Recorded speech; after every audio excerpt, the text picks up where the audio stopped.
pretty gory. But I think the one that shot me the most was when we transported that Aussie that got shot in the back after a UD, or unauthorised discharge, from the guy behind him, and very lucky to be alive. I mean, geez, the rounds that we use, and the Americans and the POMs are not designed to kill you, they're designed to, because they're so small and so fast, and they're designed to tumble when they get into you.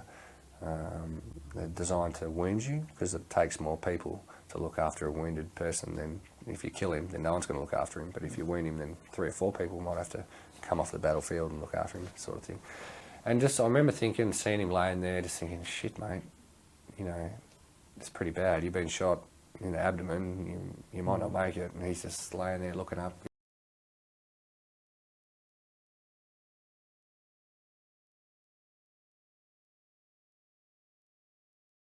Garth Fitzgerald, apologies. Garth Fitzgerald, mate. Born in Kalgoorlie, Western Australia in 1976. Moved to Mandurah in WA on the coast at the age of 2, and spent my sort of primary years there. Went to Dully Park Primary School, which was the local primary school. Then I was fortunate enough to get whisked off to boarding school for higher education. Went to Scotch College in Swanbourne. Enjoyed that. That was really good.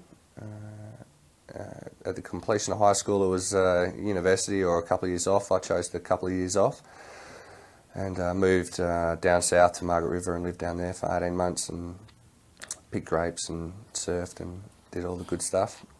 And then at the age of 19, I joined the Army. I wanted to be an air crewman, and went off to Kapooka for the 12 weeks of initial training there. That was a bit of a culture shock for me, but it was enjoyable. And then did lots of initial training courses in the Army and ended up in Townsville.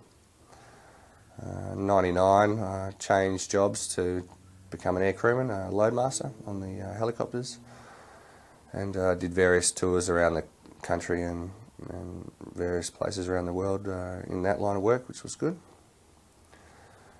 December last year, 2003, I stepped out of the military and got a job here in Canberra, working for the local search and rescue helicopter company.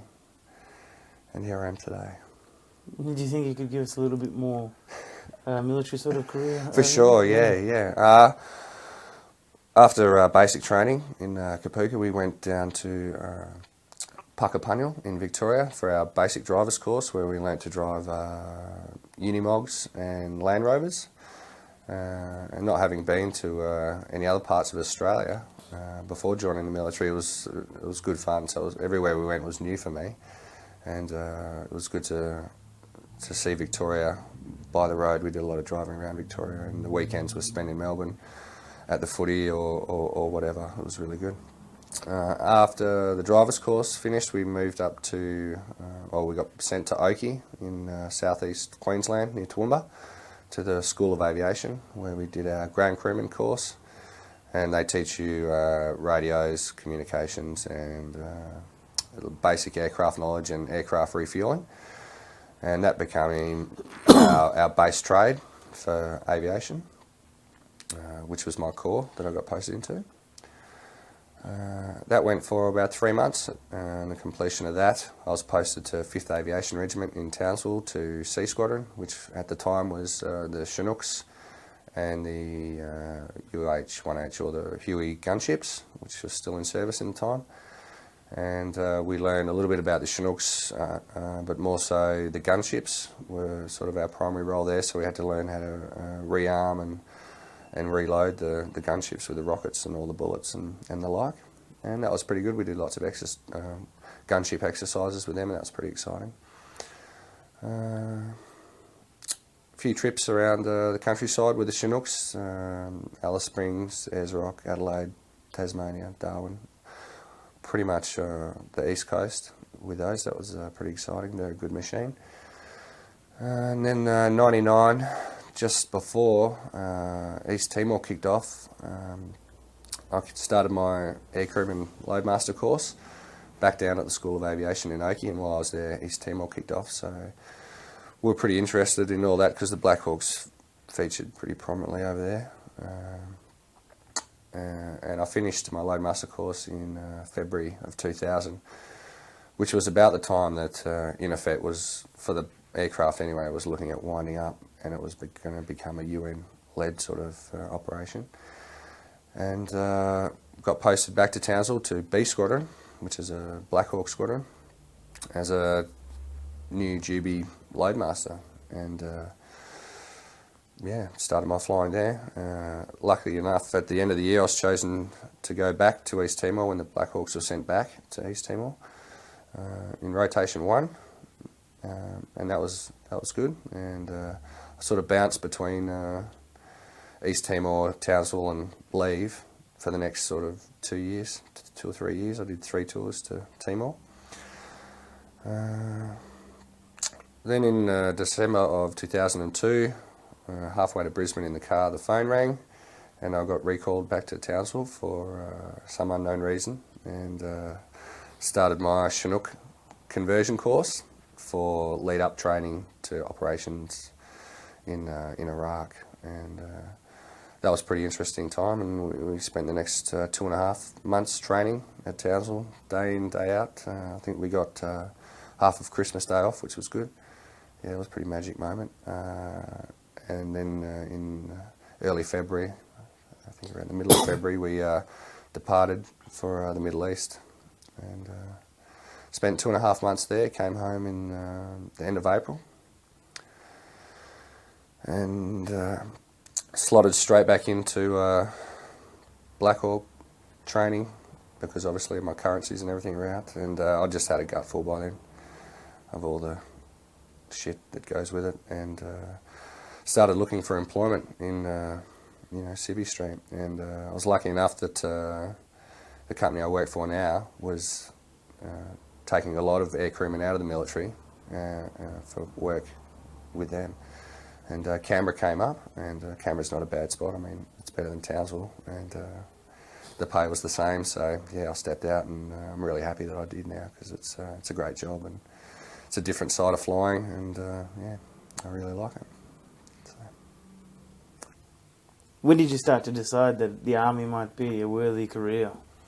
But yeah, that was sort of it. That sort of last 6 months down south, I started to realise that I had to do something, and the Defence Force, or the Army in particular, was looking more and more inviting, given the stability that it offered, and that I really needed, to be honest. Yeah, it wasn't looking good, but I mean, I made the right choice. But you knew it was going to be a hard run as well. Oh yeah, I knew that it was going to be a huge culture shock, and that I could end up anywhere, and nothing was certain. And even though I core enlisted to this nice glamour corps in the ADF, that I might not pass, or I might not be up to scratch, and I could end up anywhere, and I knew all that, and I still went and did it, because I thought, bugger it, I can run fast enough, I'll just keep running. Yeah. So what did you have in mind when you first thought of the army as a career? What did I think I'd be doing and stuff? Well, I didn't. All through high school, I mean, they had. I think Somalia was the biggest thing that happened while I was in high school, and I don't remember seeing much footage of that, because in the boarding school, you don't get to see much TV at all. I mean, we knew it was on and knew it was happening, and we saw images of a foreign, desolate country with famine and devastation and stuff like that, and that our boys were sort of patrolling the streets and with their blue helmets on, and looking after the people, and I sort of thought, well, maybe that's what I'll end up doing, and maybe I won't end up being a frontline infantryman. And given that I wanted to be a loadmaster, I thought, well, then I'll just be flying them in there and then flying them home for team medals and stuff. So yeah, I wasn't 100% sure, but I had a fair idea that what I was doing would be inherently dangerous, because it's aviation, but reasonably safe, because I wouldn't be up the front all the time. I would be flying home. So were you looking for glamour? No, not at all. I was just looking for stability, you know, and But within that, you weren't looking for sort of a rough and tumble type infantry. oh hell no, no, I was no way, no, I didn't want to be lugging a pack around or you know getting shot at all the time or I mean those guys, you know, and we used to fly them all over the place, and some of the places we dropped them off. I mean, I smiled because I was going home, but I felt sorry for them because they were just real shitholes we used to drop them in. And I thank my lucky stars that you know I wasn't getting out with them because they do a really really hard job, and they do it well, you know. So, the early training, was it like the movie Full Metal Jacket? Yeah, it wasn't. I mean, the bastardisation that they copped in that movie was pretty severe. You know, a few people, you know, they used to call it face ripping, where you know they'd just be in your face and they'd be yelling and screaming and chest poking and pushing you around a bit, and that happened, and it happened to everyone. I never saw anyone sort of get beaten up or you know anything like that. I know it happened, but I never saw it. And the training was pretty much the same. There was lots of obstacle course, lots of PT. There was no running around, you know, PT is good for you, good for me sort of stuff like they do. But there was lots of PT, lots of learning about the military, military law, military history, things you can and can't do, stuff like that. Lots of weapons training, basically, you know, trying to turn a civvy into a soldier, and lots of, you know, camping or bush, you know, you just call it going bush. And there's two sort of, it's broken down into phases, and phase one is sort of learning, and that, you know, they walk around, you have stands out in the bush where they teach you, you know, how to set up your hoochie and your sleeping bag and tie your boots and all, you know, pack up your pack and all that sort of stuff. And phase two sort of, and they have tabs, you wear tabs so that other instructors, because obviously there's instructors everywhere, they know what level you're at, and then from that they know sort of what standard you're at. And if you're not at that standard for the tabs that you're wearing, you know, they'll get up you and they'll smash you, and that happened all the time. And what was it, red tabs, you just sort of, these little bits of cloth and you put them on your epaulets, and red was like week 1 to 4, and then blue was 4 to 8, and then gold was 8 to 12. And so sort of red tabs was learning about, oh yeah, shit, and there was heaps of drill, heaps of marching around on the fucking parade square, man. That was shit house. And it was summer when we were there. We got there in November, left in February, and Wagga in summer is stifling. So, you know, you saw couple of guys keel over on the playground and spud into the dirt and bust up their chins and noses and shit. And oh, I hated drill. Every day you got drilled, you know, in the morning and the afternoon. But you had to learn it, I guess. Marching around with your arms up, you know, and stuff like that. And if you weren't doing that, then, you know, some corporal from 200 metres away would yell at you, you know, and it was like he was right here because he'd been doing it for years. And, you know, so it was yeah. I hated it, given what I'd been doing for the last 2 years. But when you get to gold tabs and you sort of last month there, you think, shit, you know, all the hard stuff's done. Now I just have to keep doing it and show them that, you know, I can do it. And then it's sort of like your terminal tests. You have your final fitness test, your final field phase of your bush trip, and your final shooting assessment, your final drill, or your finals sort of stuff, everything they've taught you. And that sort of culminates on the last day when you march out, and there's usually there's 2 platoons, and you know you have a sister platoon. And I can't remember who we were 4 platoon, I think.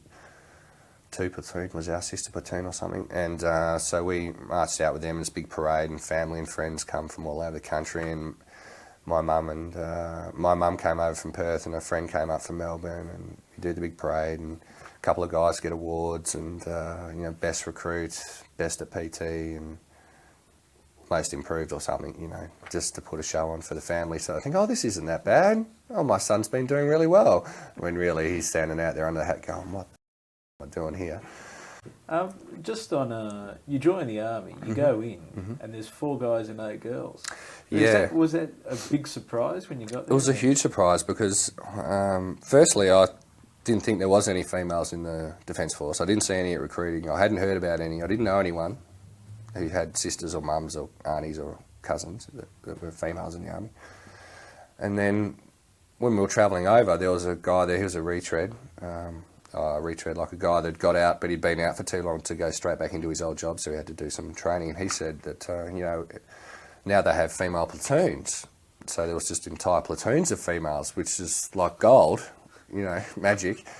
But when we got there, they'd mixed them, and they still are. They're mixed now. So, I mean, you've got to work with them. You might as well train with them as well, which is fine. And it was a bit of a shock to me, and even more of a shock when I found out I was in their section. That just shitted me to tears. I was like, oh my God, we're going to get mugged and smashed, these chicks. But no, they were really good, and they were there for the same reason we were, for similar reasons, but the same sort of goal. So they wanted to be in the Army, and so they put in 110%, and they all got through.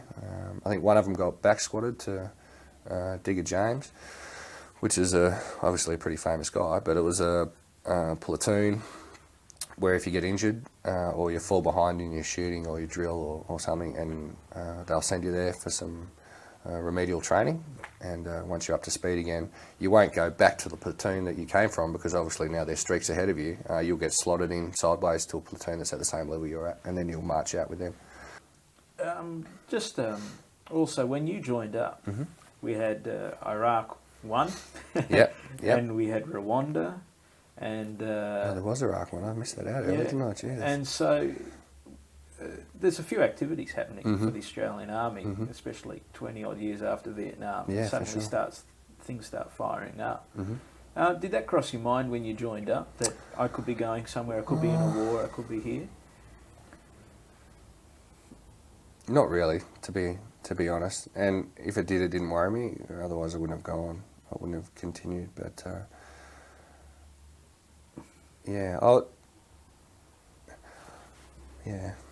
no, I didn't. No, that's strange that it didn't cross my mind. It's not. Yeah. No, I didn't really think about it. I mean, I knew that I would go somewhere and do something, but at no stage did I fear for my life in the future. Did I think, I'm starting something that's going to be dangerous. Should I be doing it? I mean, that never crossed my mind. I just thought, well, we'll go and do it. This is what I want to do. I want to fly around in helicopters, and off I went. So yeah, no, it's strange that you bring that up though, because I never really thought about it like that. But I'm sure my mum did. But no, maybe I should have. Saved a lot of heartache. And aviation and helicopters, what was the desire there? Well, I think probably because my uncle had done it in Vietnam on the Hueys with the Air Force, and seen a lot of photos of him cracking around Vietnam, and it looked really cool. And he had his big machine gun, and he had his ciggy in the back of the Huey, which you can't do anymore, by the way. You can't smoke in military buildings, let alone aircraft. Although there is ashtrays in Kylers, but. And it just looked really inviting. He looked like he was having a ball. He probably smiled once the whole time he was there, and that was when the camera was in front of him. But he never said that. And he said he had a ball. He was a loadmaster before Vietnam and after, so he did a bit of a career there. And he spoke more of all the good times he had back in Australia than he did about the bad times in Vietnam. And. So that's what appealed to me, that little side. I mean, Granddad and all his brothers, most of them had been infantry orientated, and Granddad and a couple of them had got shot, and I just didn't want to be, down that road at all. So, yeah. And plus flying around in helicopter itself is a pretty attractive sort of job. So, yeah, it appealed to me, and that's what I wanted to do. So. Took a while to get there though. It wasn't, easy road. So eventually off you go. What's the first step after that? They send you off to aviation. Oh no, now, obviously after basic training, there's your initial employment training and the IET schools, and that's where you have your School of Infantry, School of Armour, Aviation, Medical, blah. For all the corps, they have a school. So we went to the School of Transport first because we needed to learn how to drive trucks. So we went to Pucker, and spent 4 or 5 weeks there. I think we spent 1 week in holding platoon where we painted rocks and swept parade grounds, which was great. It sounds like at that time it was starting to pay off, the hard work. And Yeah, definitely. Yeah, it was starting to pay off, but it was dawning on me that I wasn't going to get into this Loadmaster air crewman stream straight away, like the lying bag at recruiting had told me I would. You know, he's like, yeah, mate, no worries, straight into Loadmaster. Look, I've got the spots here, mate, I'll write you down. Yeah. You know, straight, as soon as I walked out the door, I'm sure that's what he did. So I ended up being a ground crewman, which is the base trade for aviation is ground crewman. There's 3 trades in aviation. There's ground crewman, which look after the refuelling and the operations side of it. And then there's loadmasters, which are sort of, you know, in the back seat of the helicopter, door guns, looking after the loads and passengers, and there's the pilots. So the base one's ground crewman. So you go to the School of Aviation and do your base trade, which is ground crewman. And it started dawning on me, oh, I ain't going to get to be an air crewman for a few years. And it was the same for a couple of other guys that had joined up with me. And my mate from Perth, who I still live with. And we're going, this is shit. You know, we're not going to get to fly helicopters for years. And we didn't, you know. And so, yeah, he started flying before me, but that was luck of the draw, because obviously there's people before us in training. And they've all wanted to be air crewmen as well, because they all want to fly. They don't want to be on the ground. And you get paid more if you fly, obviously. You have better conditions of service, you get more holidays, you get better medical, or you get more regular medical checks, you get looked after. Basically, they have to wrap you up in cotton wool, because if you get injured, then you don't fly, and then you're no good. So you just sit back in the TV room watching TV all day while everyone else is out working. But, yeah, so we finished, yeah, and once our training there finished, we got posted out to our first units from there, and yeah, marched into the regiment, sort of thing, and into my squadron. And that's when it dawned on me that I'm going to be a ground crewman for 4 or 5 years, because there was 14 other ground crewmen who were senior, obviously, to me when I marched in, and 8 of them wanted to be loadmasters. So I had to wait my turn for these 8 guys to get siphoned off the top. And they never used to run these loadmaster courses that much. I think they ran 3 a year. So you know, and there's ground crewmen all over the country that want to, and other guys from infantry and everywhere else that want to be air crewmen. So I was ground crewman for a while. in the ground crew. Yeah, well, so we marched into the unit and into the squadron, and got the routine face ripping from the squadron sergeant major, just so he could let you know who was boss. And obviously the sergeant majors are in charge of all the ORs, all the soldiers, and that was interesting because he was like the hardest person I'd met so far. I didn't expect to meet anyone like him, especially at an aviation squadron. But yeah, he's a tough old guy, and we just slotted into sort of the daily routine. For the first sort of month was picking up the tricks of the trade around the regiment and where everything was on the base.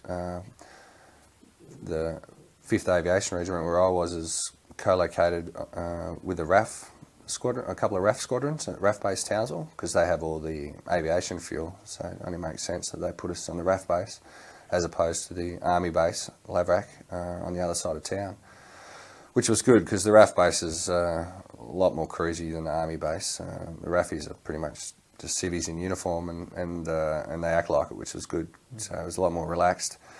And the aviation atmosphere in general is a lot more relaxed. You don't want high-strung people flying around in million-dollar machines, so it was good. And then, yeah, I was lucky enough to get chosen, me and another guy, to go up to Battle Wing Tully, which is a jungle warfare centre, which is just north of Townsville, for 3 months to play enemy for the infantry who were doing all their jungle warfare training. And that was shit house. I hated that. That was probably the second time when I thought about pulling the pin, but I couldn't because it was past the point of no return. And sitting out in the jungle with amongst all the leeches and the cassowaries, which native bird up there, which is 6 foot and will tear you open if it sees you. And in the rain, and that was just really depressing. And getting treated like an infantryman. Yeah, really hated my time up there. But we got to do some pretty cool things. We learned a few weapons and how to blow shit up and stuff like that. And what's the name of that place? Mission Beach, which is a popular backpacking sort of stopover between Cairns and Townsville, and Dunk Island are all sort of within close proximity to Tully, so we got to spend our downtime there, and a few trips back to Townsville as well, which was good. Firstly, when you're in the jungle and you've got Yeah. the leeches and then Yeah. you get back and you're on the ground crew and everything, Yeah. are you sort of thinking, I'm here and the helicopters are up there? Oh, the whole time, yeah, you know, and I'm planning these flights for these guys. I'm thinking, this is shit house, that's what I want to be doing, and they all come back in and they're all, you know, talking about their flying they've been doing and how much fun they've been having. And the worst bit was when we used to, you know, do the gunship stuff, and they would come back and they'd have a grin from ear to ear because they'd been blowing up trees and shooting hills and shooting feral goats and shit, and just out of hell having a ball. And you're like, oh, I want to do that, and you know, I'm here to do that, and I'm stuck here, you know, feeding you full of fuel and bullets, and I'm getting none of the fun. But yeah, that used to drive you insane a bit. But yeah. Could you see a day, though, that you would be up there, or did you think, oh, this Well, is going to go forever? Yeah, I knew eventually if I stayed that I would get my turn. I would make it to the top of the ladder, and then I'd be able to go and do my course. But there was just, you know, such a large group of blokes in front of me. I didn't think about it. I just thought, you know, it'll happen when it happens, and you just do what you got to do and go from there. And did my promotion course, came off that, and then they said, oh, you know, do you want to do your air crewman course? So, this is great, and yeah, I'll do that. So yeah, waited a few more months, and by now it's 99. I've sort of done 3 or 4 years as a ground crewman, and back I went, back to sunny Oakey in the middle of winter, which isn't sunny, it's bloody freezing, it's worse than Canberra, and started my training there. But I mean, I missed the ground crewman days, because whenever we flew anywhere, we went all over.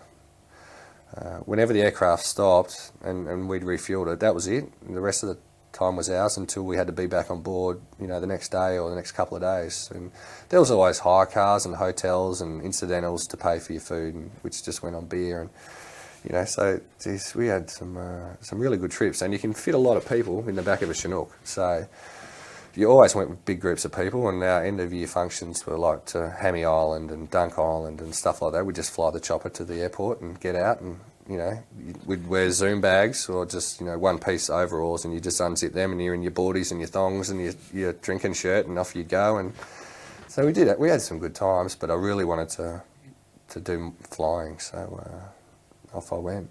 And the first time you actually went up in a chopper, what was that experience like?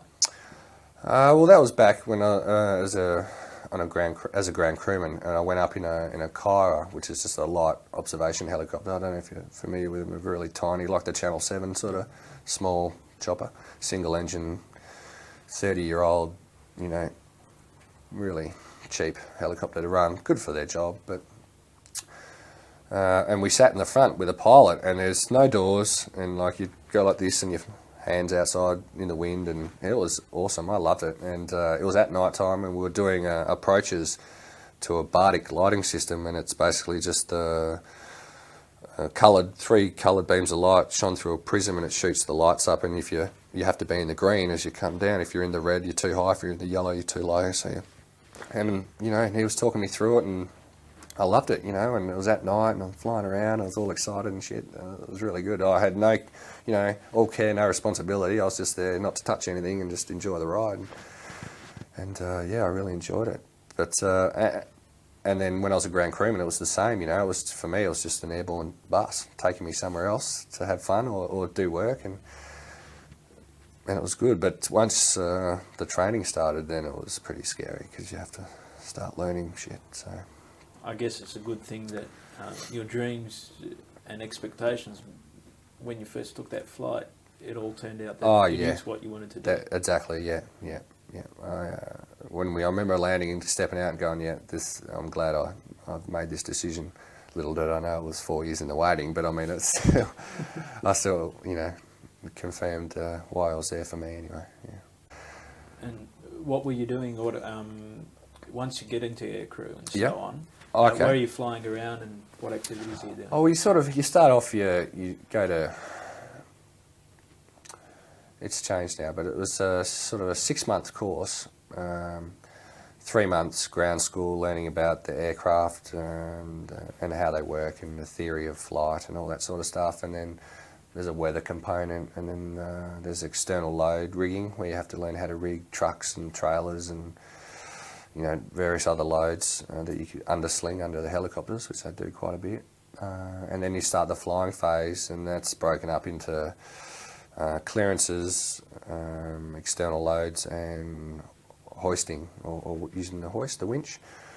And clearances it's a pretty steep learning curve. You learn all the patter, which is just the talk, things you need to say to get a pilot to move the aircraft, and how to not hit trees or obstacles, which failed me later.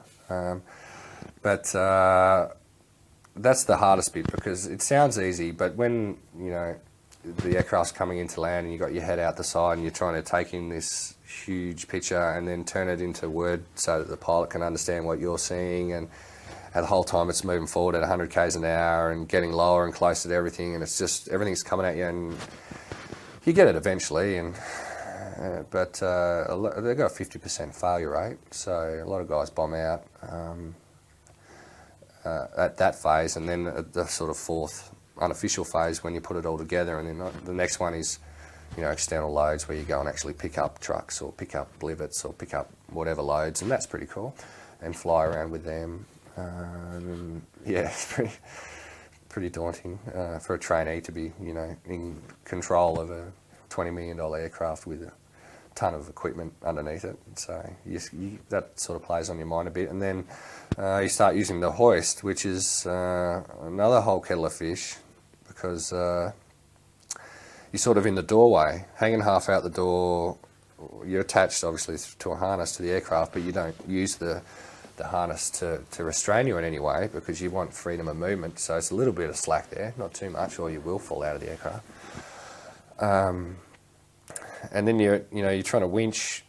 We used to winch the 20-litre water jerrys on the end of a hook just for a bit of weight, simulated weight, and you winch that. It's got almost 300 feet of cable, so it's 70 metres. You're just winching away, and the aircraft's 70 metres up in the air, and it's just hard to maintain control when you're trying to get something with a base on it like this into a rock like this on top of a pinnacle, and it's bloody hard because the pilot can't see. His hover reference is 20 kilometres away. It's another mountain. He's guessing. He doesn't know where the hell he is.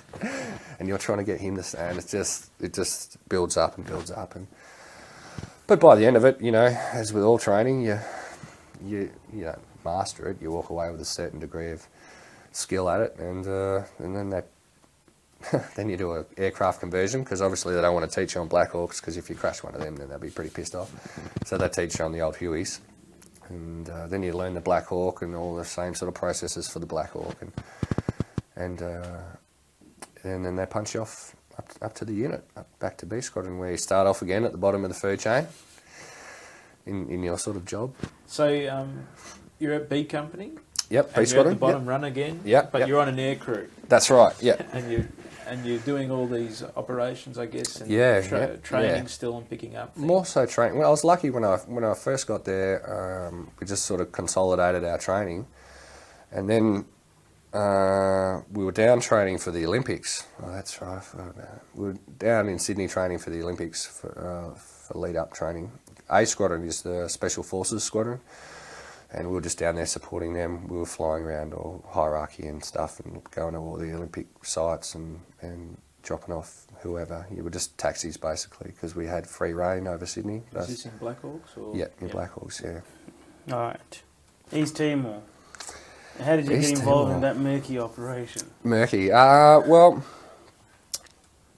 yeah, I just sort of got picked because after that accident, everyone knew who I was. So they picked me out of the bunch of new guys to go over. Yeah. They only took enough crews for the aircraft, which meant no one got to have a day off, which is bad. for crew endurance, so they needed a spare guy, so they chose me and I went over. And yeah, I went straight, I went to Darwin and did some pre-deployment training at Darwin, some sort of cultural training about the East Timor people and what to expect over there, and last minute weapons handling and military law and red and yellow cards and who you can and can't shoot and stuff like that. And then we flew into Dili in a South African United Nations Herc, and then our choppers came and picked us up, and we flew back to the border, to the West Timor, East Timor border, to a town called Balbo, which is where those journalists got killed in '75, those Australian journalists. So that was pretty interesting. And we're on top of a hill, and from the top of our hill we could see Adambua, which is in West Timor, and there was Indonesian infantry there, and we could only sort of see the buildings and the structures. We couldn't see people. We were a fair way away, but I mean, we could see them.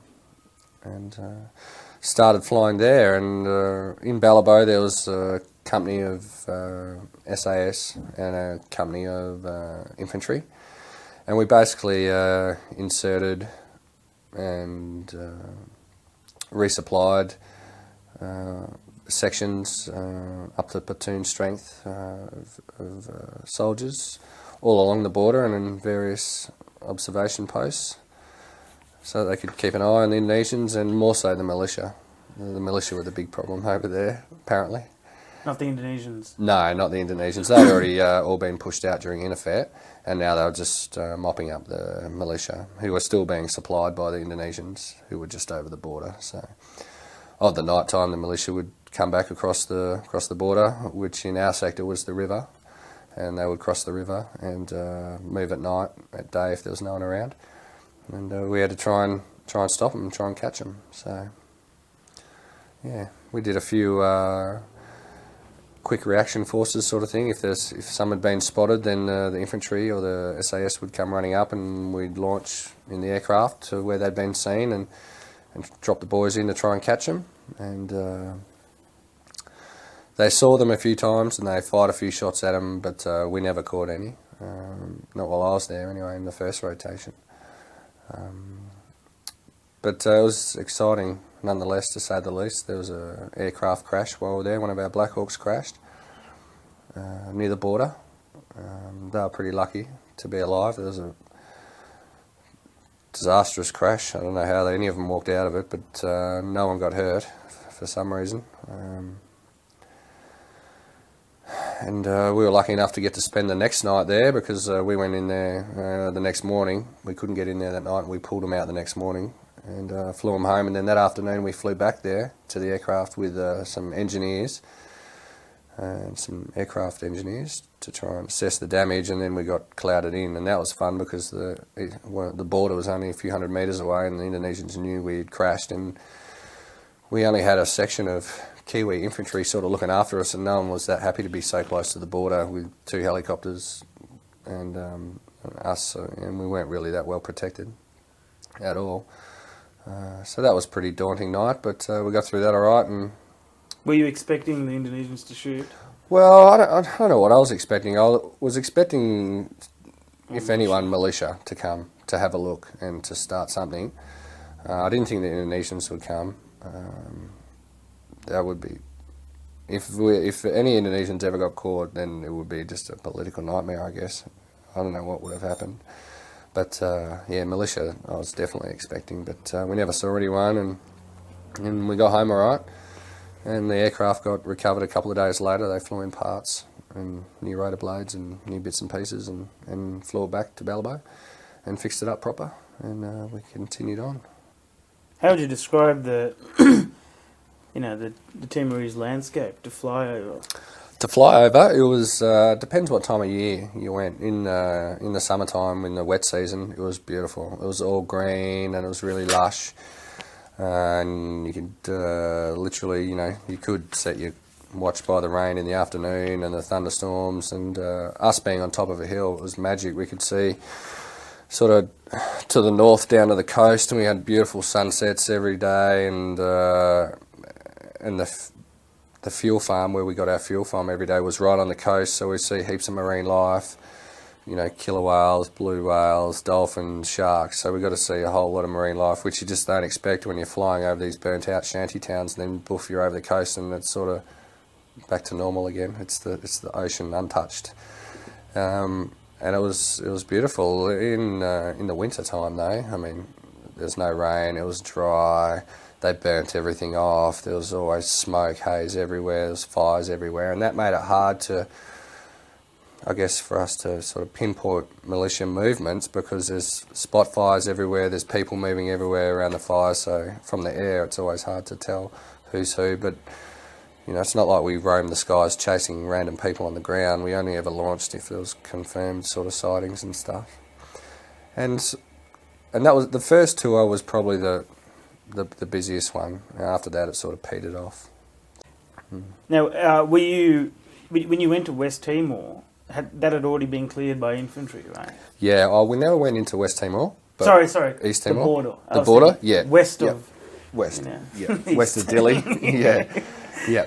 Yeah, they'd already cleared it all out, and the Indonesians had signed off saying that they'd all left, and yeah, we never had any run-ins like they initially did in UNTAET with the Indonesians. How big is the island? I mean, or at least the area of East Timor? Oh gee, I don't know. You get from one side to the other? Would it be long, would it? Oh no, not at all. In an aircraft, you could fly from the north coast to the south coast. Oh, probably in a helicopter, 25, half an hour, and then the length, a fair bit longer, maybe an hour and a half. Which is relatively small for a country. Did you get to go to the Akusi pocket? The Akusi Enclave? No. Yeah. No. When we were there, who was there when we were there? I think the Jordanians were there when I was there for rotation 1, and we didn't have. We're only there sort of to support ourselves and to a lesser extent the Kiwis, who were also on the border with us. We shared the border with New Zealand, and they helped us and we helped them, moving troops around and stuff like that. But everyone else got supported by the UN, so no. They did go down there. I mean, initially they inserted 3RAR into Akusi, but we never went back there for UNTAET. Now, you were dropping people off, in pretty remote areas as well. Oh, yeah, right? yeah. These were SAS? Yeah, SAS and whatever battalion. Obviously, battalions rotated through every 6 months. So we saw, all of the battalions went through. But the SAS were only there for my first rotation, so they left around Christmas 2000. So, yeah. But, yeah, we dropped... SAS was sort of more setting up OPs and observation posts and taking high-altitude, long-range photos for movement of vehicles and troops, and a lot of thermal imagery and stuff like that to get troop disposition and see where all the people are. And if there was a initial reaction force, then they would come and jump in and come. We would take them and drop them off to try and catch whoever. But yeah, we certainly did drop them off in the wastelands, and there's some pretty desolate places on that island. It's only small, but What do you mean desolate? oh, well, it's just it's really mountainous and rocky, and in the summertime it's just hectic jungle to try and get through, and in the summertime they burn it all down, and then it's just dust and smoke and ash and shit everywhere, and we just drop them off and go back to our air-conditioned huts and leave the boys out in the shit to do their thing. And it was always at night. You'd always pick them up and drop them off at night time, so flying conditions weren't perfect. But yeah, it was good fun. But they were always in shithole spots. It was never going to be comfortable for them for their stay. But I mean, that's why they do what they do, I guess. And you had to winch people down. Yeah, we did a lot of winching and fast roping. We used to fast rope in. Well, the SAS loved getting fast roped in or rappelled in, and they would rappel or fast rope out one side of the aircraft, and we'd winch all their stores and equipment out of the other side. And that's pretty good fun to have sort of two activities going on in the back at once. It's pretty dangerous, but we did a lot of training, a shitload of training at Ballabo. There's sort of a training criteria that you had to do when you got into country, and that was one of them. And it just sped things up a hell of a lot, because obviously we don't want to give away anyone's position, and a helicopter hovering in the air is a pretty good way of doing that.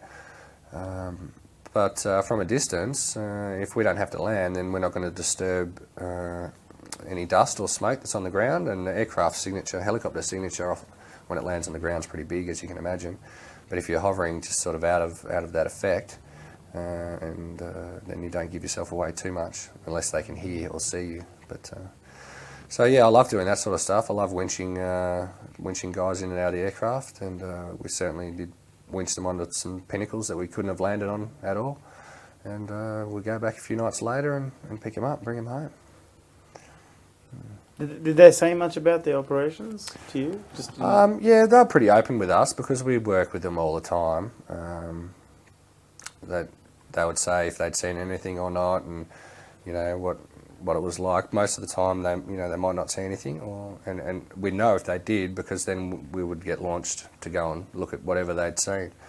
So yeah, they talk pretty openly with us. They're a good bunch of guys. Yeah, they have a sort of enigma that they're quiet and they don't talk to anyone, and you don't want to talk to them. But that's sort of not the whole truth. I mean, if you're involved with them at any stage, then they'll open up to you, because you're sort of working with them and doing the same thing.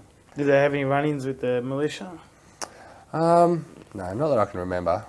No, we didn't. I know that the Kiwis certainly did. Well, there was a few. I know the infantry did, or so they say they did. I don't think the SAS did, not when I was there. But yeah, a section worth of ammunition was thrown down range, which is a fair bit when you consider how much 10 blokes can carry, and they didn't get anyone. And yeah, there's also a couple of there was two guys, two Australian guys going down in a rover, not too far from where we were, and they're in a rover. And one of them got out to go to the toilet, and he went down into the banana plantation and was having a piss. And I don't know how, but the other guy sort of didn't see him head off in that direction.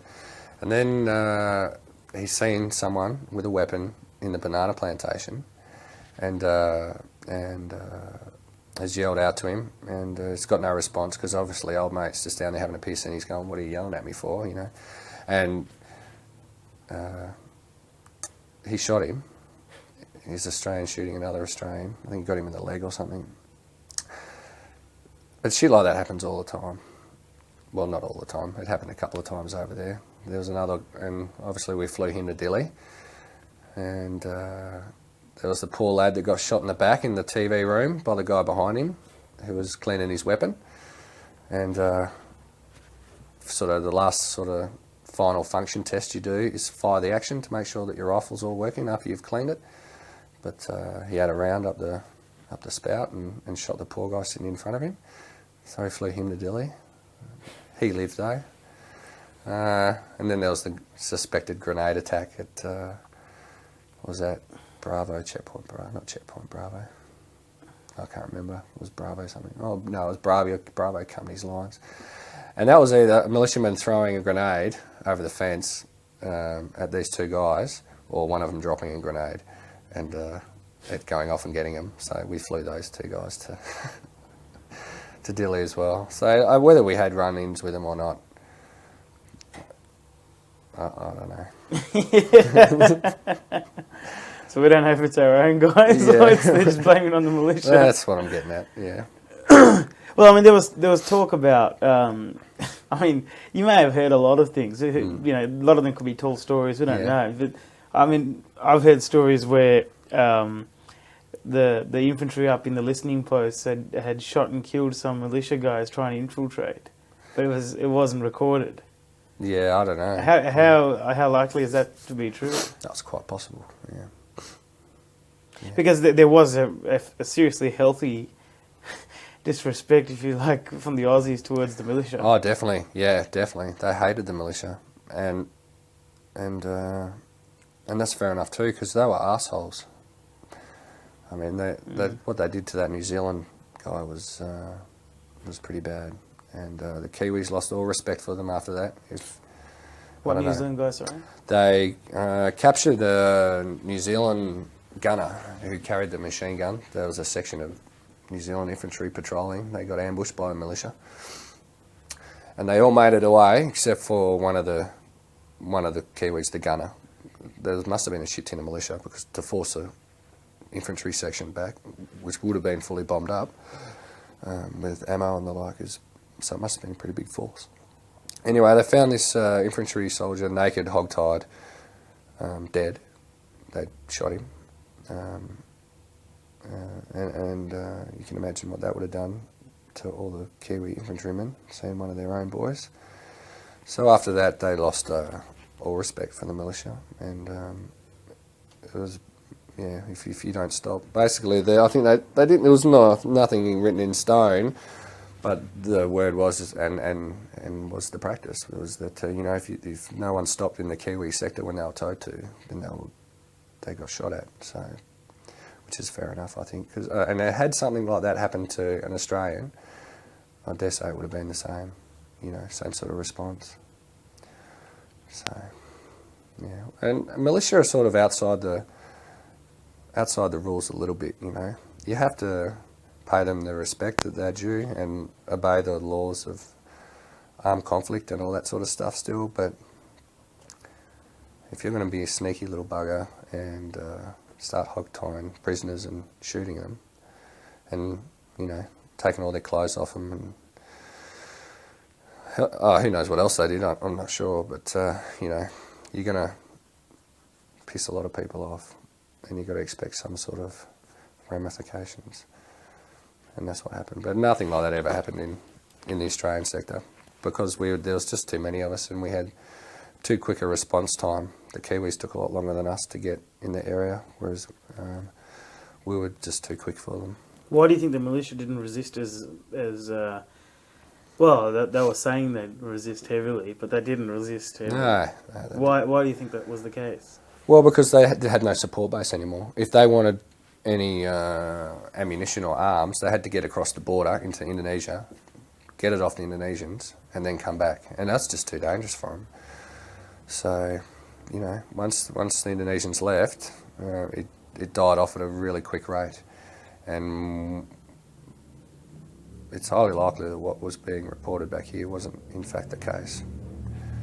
Because they had nothing. I mean, they were just lowly farmers who'd been given, second, third generation weapons by the Indonesians to fight with and to keep the peace amongst the people, because the Indonesian army couldn't be bothered going up into the mountains and policing.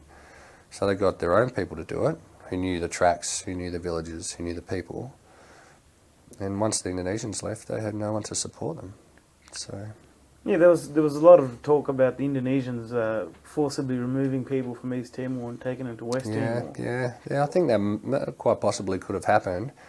Either that or they just killed them, because there's so many empty buildings when I got there, and it would have been worse when In Effect got there. There's just empty buildings everywhere, and whether they were full of Indonesian soldiers or the Indonesian army, possibly, but I don't think there would have been that many of them there. There's just empty buildings everywhere, so either they took people with them. I know they did kill a lot of people when they were leaving. Everyone knows that, but yeah, I don't know as for how many or whether they did remove people to West Timor. I don't know. They were mean bastards, though. Yeah, well, I'm sure the Indonesians weren't very popular themselves. No, they hated the Aussies hated them. Well, yeah, we didn't. Well, I didn't hate them. I mean, I can see why they took over East Timor. I can understand the reasoning why they did it.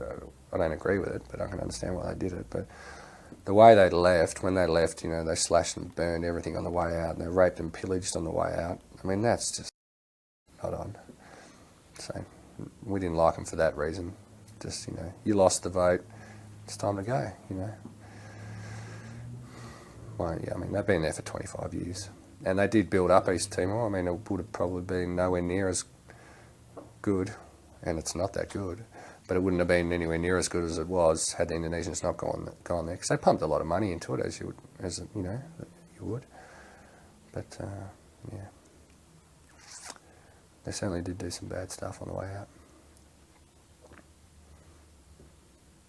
Did you have any cooperation with other UN forces?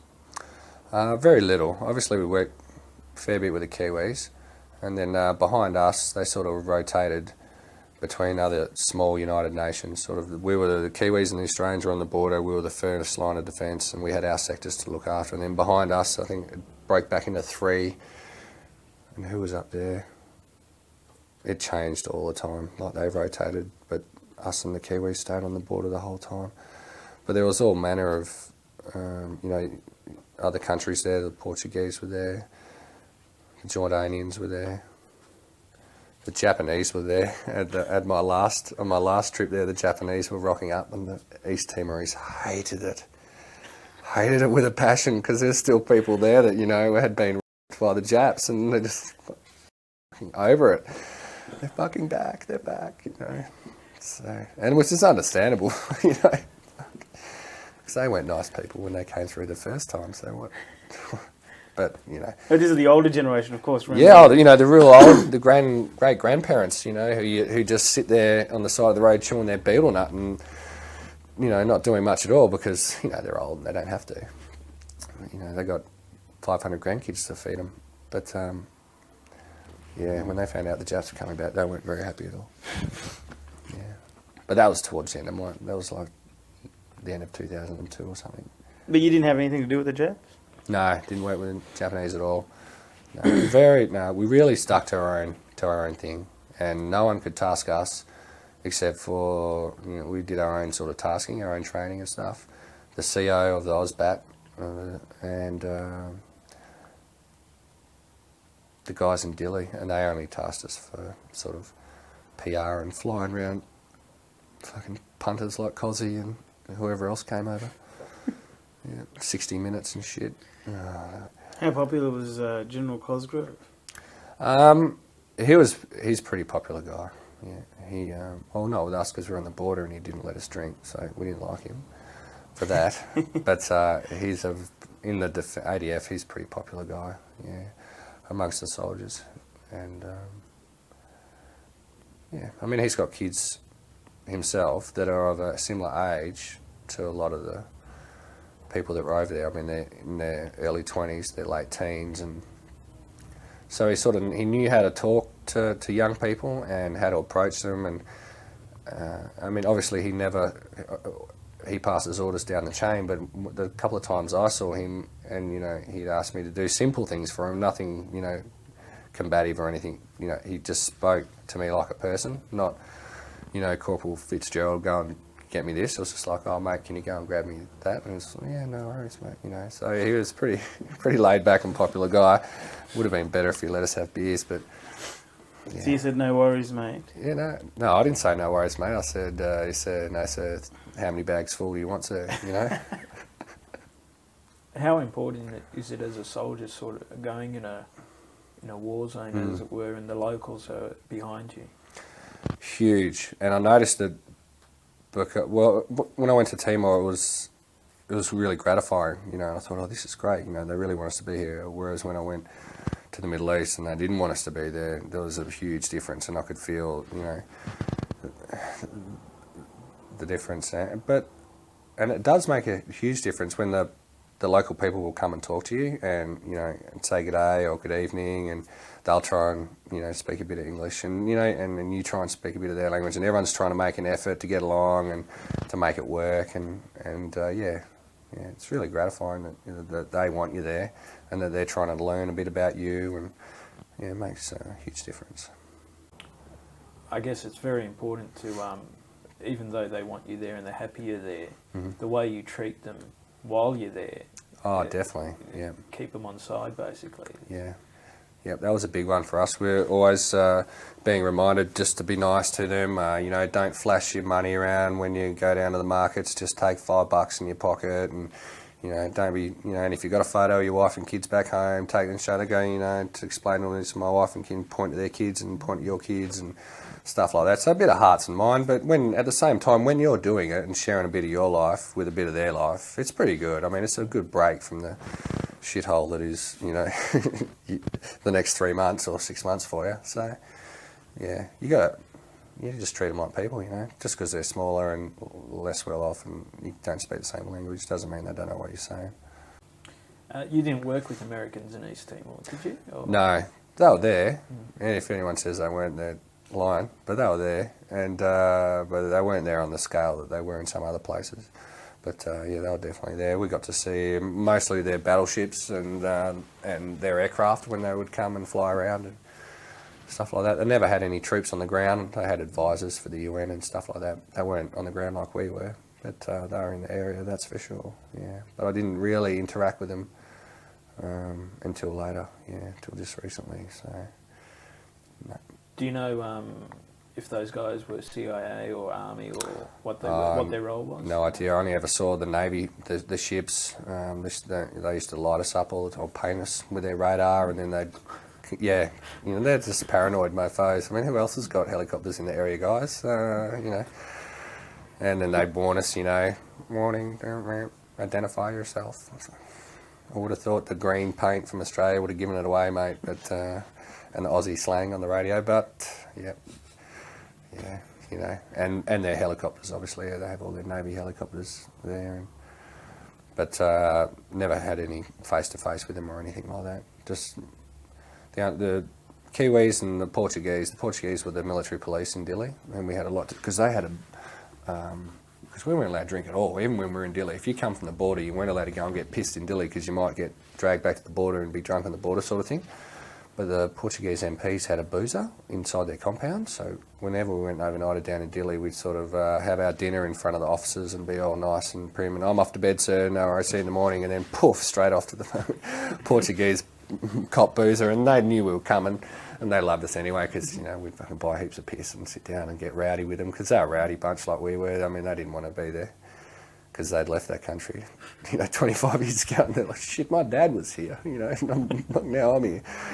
So they're a good bunch of guys to get on the piss with. And we swapped, you know, bits of uniform and hats and patches, you know, Aussie patches and Aussie aircrew badges and shit with them, and it was good fun. They showed us their rifles, we showed them ours and all usual shit. But yeah, the Portuguese and the Kiwis were the ones we... and the Kiwis had this, they built this swimming pool down in their sector, so we always used to go shut down there and go for a swim in their pool, because you didn't want to swim in the ocean because there's too many sharks and shit. And crocodiles, they got fucking crocodiles over there too. On the south coast they do anyway. But yeah, they were nice guys. And the Jordanians weren't very nice. They had a bad rap over there. I think they did a few bad things, a couple of isolated incidents to the East Timorese. And on your operations and so on, what you were doing flying around, can you take us through that? And you showed us a video of training drills and so on with the firing of the guns. And yeah, for sure. Talk a bit about that. Well, sort of the start of every day, as with all jobs, you sort of have your daily checks, and then there'll be some program flying, whether it's training or a coke run to Dili to fill up the fridges back in the hill or whatever. Geez, we used to bring back some coke and pizza and shit. The grunts hated it because it was like 6 hours by road or half an hour in a Blackhawk. So, but anyway, yeah. So there was always program flying and training, and that would be from external loads to winching to fast roping to door gunnery, both day and night. If you ever did anything during the day, you knocked it over at night as well while it's still fresh in your mind, and that maintained your currencies and, for flying and all that sort of stuff. And then, you know, once those sort of training requirements were met, we were just sort of on standby for AME, and we did a shit ton of AMEs. What's AME? Aeromedical evacuation, Okay. Where we would go and, you know, pick up wounded or injured Australians, or if they were bad enough, the local population will pick them up, because there's a big hospital in Dili, which was manned and run by the UN. and they catered for everyone. And so we'd always, if they were bad enough, we'd take them direct to Dili, and that happened especially on the first tour when the guys were actively patrolling. A lot of the time they were always out for a few days at a time. Go down with heat or suspected snake bites, or knees, ankles, whatever, things you do when you're humping around the bush at night time with 60 kilos on your back. And we'd go on, and we'd have an AME team, which would be a couple of paramedics, a doctor and a nurse, and they would decide who went on the AME depending on the severity of the case.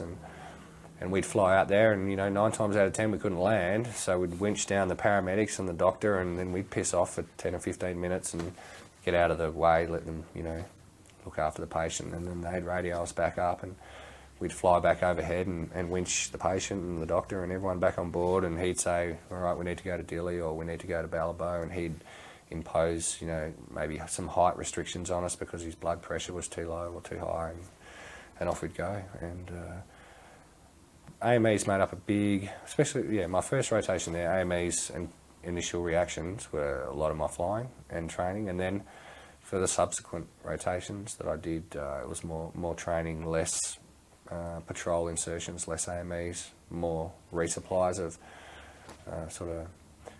command posts and observation posts and retrans stations for radios. They'd set up these retrans stations on top of hills.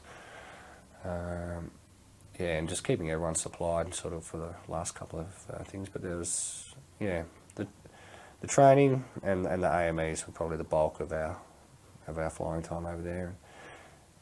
Each sort of sortie lasted from anywhere from 30 minutes to 4 or 5 hours, just depended on what you needed to get done. So off you go. And the AMEs, what type of injuries were you looking at? Well, the ones I saw were, I saw a couple of gunshot wounds, shrapnel from grenades. They were Australian guys.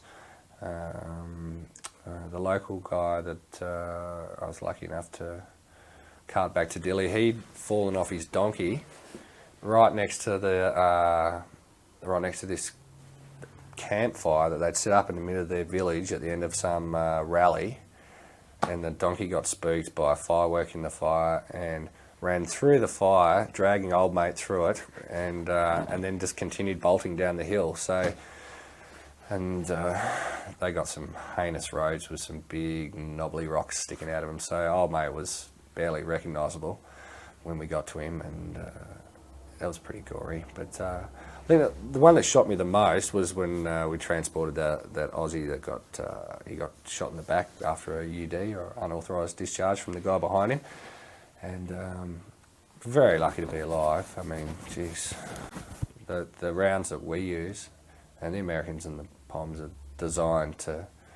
not designed to kill you, they're designed to, because they're so small and so fast, and they're designed to tumble when they get into you. They're designed to wound you, because it takes more people to look after a wounded person than if you kill him, then no one's going to look after him. But if you wound him, then 3 or 4 people might have to come off the battlefield and look after him, sort of thing. And just, I remember seeing him laying there, just thinking, shit, mate, it's pretty bad. You've been shot in the abdomen, you might not make it. And he's just laying there looking up. Felt no pain, obviously, because they banged him full of drugs, but you could see he was thinking, and he could see all of us thinking, and everyone's thinking, and he's freaking out, and I mean, he made it, but that was a pretty big shock for me. That was like my first real AME. We'd done heaps of practice ones back in Australia where, oh, quick, someone's fallen, there's been a car crash here, and you'd get out there and there'd be some guy with bad agent tomato sauce on him and shit. But to actually see it for real, and you see blood on the aircraft floor, and it was, it's pretty daunting. I thought, shit, I hope this isn't going to happen every fucking day. But and it didn't, because it was just an accident. But it certainly brings you back to earth. And where would you take these people to? A field hospital? Yeah, straight to Dili, to the big hospital in Dili. And I think he even got repatriated back to Darwin, which is fair enough because he just got shot. So, see you, mate, you're out of the game now. They would have patched him up. I think they patched him up, put him on a Herc and flew him to Darwin, and he finished getting fixed up there. And I think the whole process from him getting shot to him being on the table in in Darwin took all of about 5 hours, which is pretty bloody good, really, when you think about it. So, yeah, pretty lucky guy. They look, I mean, the Australian ADF really looks after their casualties, you know, because we just don't have enough people just to be letting them pass away, I guess. And, yeah, pretty lucky. Yeah. And would you have to provide cover for any Australian troops or anything like that? Or? I mean, as in covering fire? Yeah. Well, whenever we inserted or extracted troops, we would always be manning the door guns and sort of, you know, scanning our arcs, sort of thing, with the gun, and for, you know, possible enemy threats. I mean, that's the best time to heal a helicopter, when it's on the ground, fully loaded up with people. But more so on insertions, because in extractions, the guys are obviously going to clear the area for you, so it's safe. But I always used to think when we're putting people in, you know, we don't know what's out here. So I was always looking everywhere I could. I wish I had more eyes sometimes, but, yeah, and more guns. But no, not more guns. Yeah, you're always worried in the back of your mind that even though it was, you know, peacekeeping and there was only militia to worry about, I mean, it only takes one stray bullet to get me, and then that's it for me. Or my mate behind me, or one of the pilots, or, you know, one of the engines in flight. Yeah, you think about it, but at the same time, you don't think about it. We're the most scared I was over in Timor. We were, I'd been in there, it's my second night in Timor, and there was a stand to, which is where everyone grabs their helmets and guns and goes to the gun pits, because something had happened on the border, on our side of the border, and they seemed to think that there was militia coming towards Ballabo to throw rocks, or I don't know, something. And and I was laying in my bed, reading my book, and this guy came running into we just had like little ATCO huts, and he came running in, and he goes, stand to, and I went to get out of my bed, and he goes, no, just stay in your bed.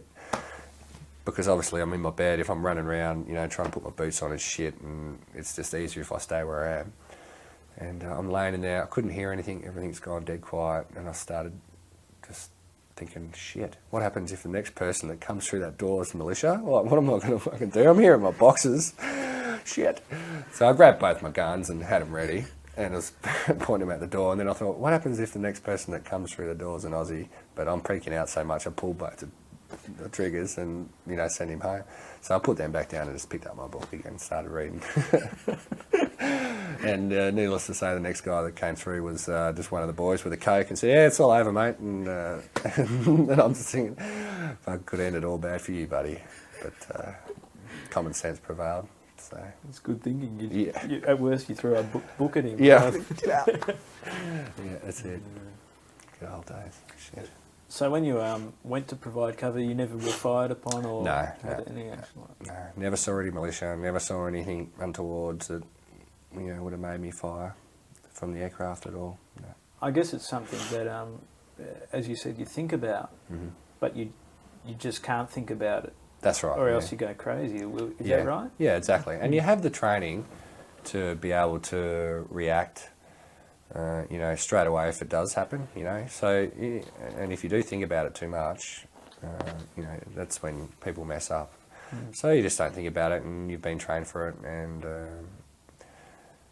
and because you train so much for everything that they want you to do, it's just second nature to you. So if you saw someone and he started pointing his rifle at you, you know, he has to point his rifle at you before he can do anything.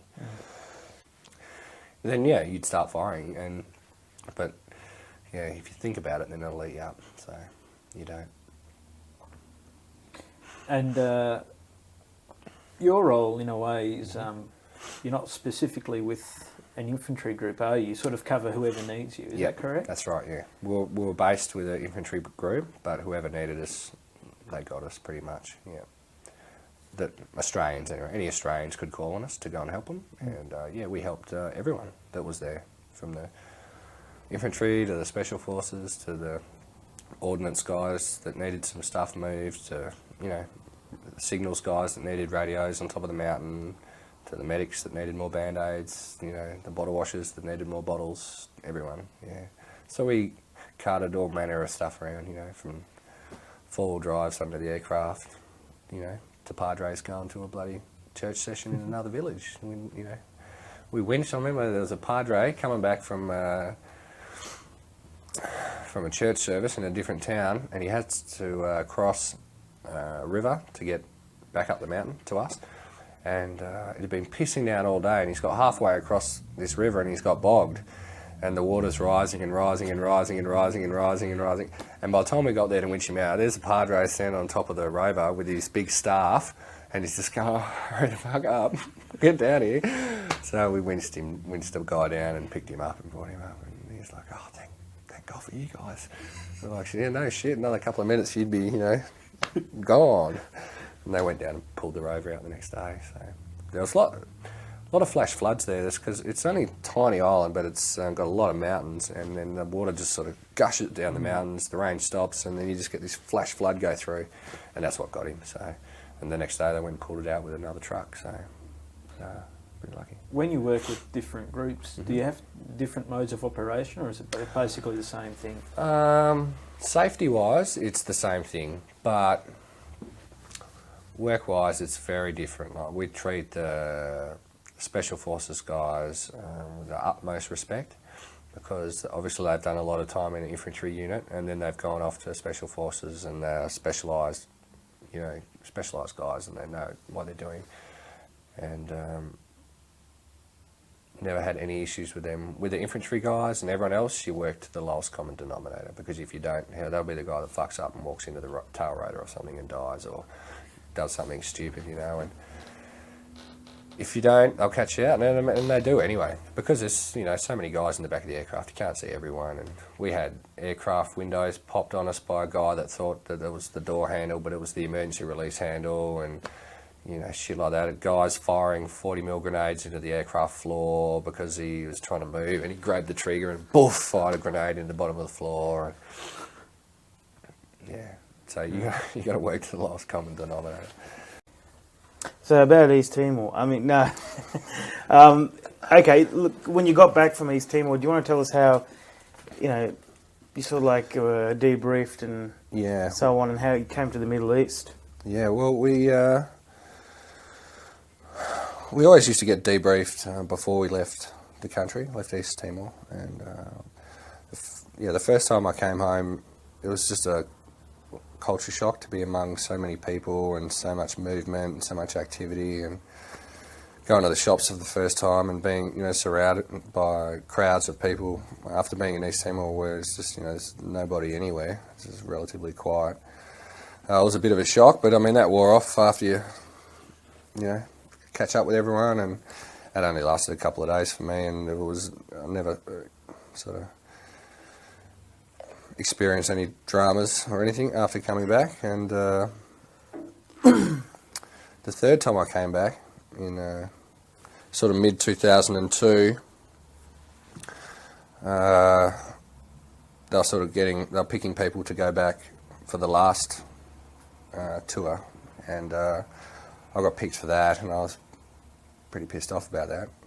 But we weren't going to be going till March of 2003, so that was alright. I had sort of a 6 to 9 month break, and we just did the usual bush exercises and training that we do with other units, and Christmas rolled on around, and I was driving down to Brisbane, taking my time, looking at all the spots, and then jumping on a plane and flying to Perth from Brisbane. But I never made it to Brisbane. I only made it as far as Rockhampton, and I got a phone call saying that I had to come back to Townsville I'd been recalled. And I thought, shit, no, I've already done this recall practice, all my phone numbers, I'm good to go. And they said, no, it's for real, you got to come back. I was like, oh, shit. So, they wouldn't tell me why, and I said, okay. So I came back, and sort of 2 days later, I rocked into work, and the CO was there, and he's got about 120 people there, and they were all from C Squadron, which was the Chinook squadron, and there was me and 3 other Blackhawk guys, and we're the only Blackhawk guys there, and we're like, what the hell's going on? Why are we here? And then he's launched into his spiel about how we may or may not be getting deployed to assist in the coalition of the willing to fight the war on terror in Iraq. And so he'd been indoctrinated well and truly. And we're sort of laughing, going, oh, well, they must just want us to do some lessons, because we're all corporals, us Blackhawk guys, and we thought we might be doing weapons lessons or, you know, helping them get ready or something. And I thought, that's fucked my Christmas, so I can come back and give lessons to these poor bastards going overseas. And then right at the end of his speech, he says, oh yeah, we're bringing across 4 Blackhawk guys to train up as Chinook Loadmasters. And then the arse end fell out of my show bag and I lost all my lollies and I wasn't happy at all. And we pretty much the next day commenced ground school on Chinook operations and how they work. And I was lucky that I'd spent 4 years with Chinooks already, so I sort of knew all that, and I was just trying hard to stay awake during all those ones. And then we started flying, which was really good, because the Chinook's almost 3 times the size of a Blackhawk, and she's a big truck in the sky, and it was good fun to fly around in that. Initially we got trained up as left-hand door gunners, because in the Chinook it's usually a crew of 4 and they have 2 pilots, a loadmaster who's stationed up the front just behind the pilots and looks after the right-hand side of the aircraft, and an aircrewman tech who's an aircraft engineer, like a mechanic, who's been trained up as a loadmaster, but his primary role is looking after the engines at the back, and he's got his own control panel and he monitors and makes sure everything's all right. And he looks after the left-hand side. But the problem they had was that they wanted to mount 3 door guns on the Chinook and they only had 2 crewmen, so they had to drag a certain level of experience across from the Blackhawks over to the Chinooks. So it was me and my 3 mates who got knifed for that. Because A Squadron was already doing special forces training for what was coming up. I can't remember what was coming up for them. So they were all out of the picture, and we were still in, B Squadron was still in East Timor, so a lot of our senior guys were away, and we were just the last guys, you know, so we got dragged over. And yeah, we started training with them and did all the day stuff, and then we did all the MVD stuff and did all the door gunnery from a Chinook and formation flying, and then we got stuck into the chemical biological flying, which just sort of involves getting in and out of your suit, your chemical suit and your hood and all that sort of stuff in flight, which is pretty tricky. Pretty much means one guy's going to die and the other 4's going to live if you fly into a cloud, because someone's got to keep flying while everyone else is getting dressed. And yeah, that was fun. That was pretty average. It's not much fun putting that shit on at night in the dark, but you get around it and you do it. And then we started getting briefed on where we would be going and what we would be doing and who would be supporting and all that sort of stuff. But basically, I mean, I'm sure that the CO knew, but he wasn't telling us very much at all. We didn't know when we were going. We just flew every day and did lessons every day. We just flew and flew and flew, and it messed up everyone's Christmas. We got like half a day for Christmas, and we didn't get New Year's, and the pilots had to all go to the UK to do Chinook simulator training. So it was just flat out. It was probably the busiest I've ever been, and the busiest I've seen the unit. We got all sorts of new Geechee shit. We all got issued GPS, little handheld GPSs. We all got issued new uniforms and boots and cold weather gear and body armour and helmets and all our nuclear biological suits and knives and all sorts of shit. They must have spent fucking millions just suiting us up, backpacks to carry all the crap in. And then we started getting handed out lists of what we should be taking. Obviously all the new gear that we just got and stuff that we already had. And then about the start of February we started having these welfare briefs, and that's the dead giveaway that you're about to go soon, because they start involving the family, getting them prepared for your departure. So we knew that we were going soon. The guys that had been overseas before knew. C Squadron had never been overseas before, so they were a bit new to it. But me and there was quite a few ex-Blackhawk guys that were flying Chinooks by then, but us having been to Timor so many times knew sort of the sequence of events before you deploy, and telling the family what they're entitled to, how much contact they can expect, 0, all that sort of stuff, and then they gave us the date we were leaving, and it was February. I think we left February 15th, arrived February 16th. But we knew about a week before that it wouldn't be long because these 2 huge C-5 Galaxies, which is the biggest freight cargo aircraft the United States has, had landed in Townsville, and you can't miss them because they're so bloody loud. When they came in, we all knew they were there, and everyone, the media knew how much training we've been doing because it's only a small 120,000 people, and so they knew that something was happening. And we loaded the aircraft onto the Galaxies, and my old man flew over from Perth because he started freaking out that I was going away.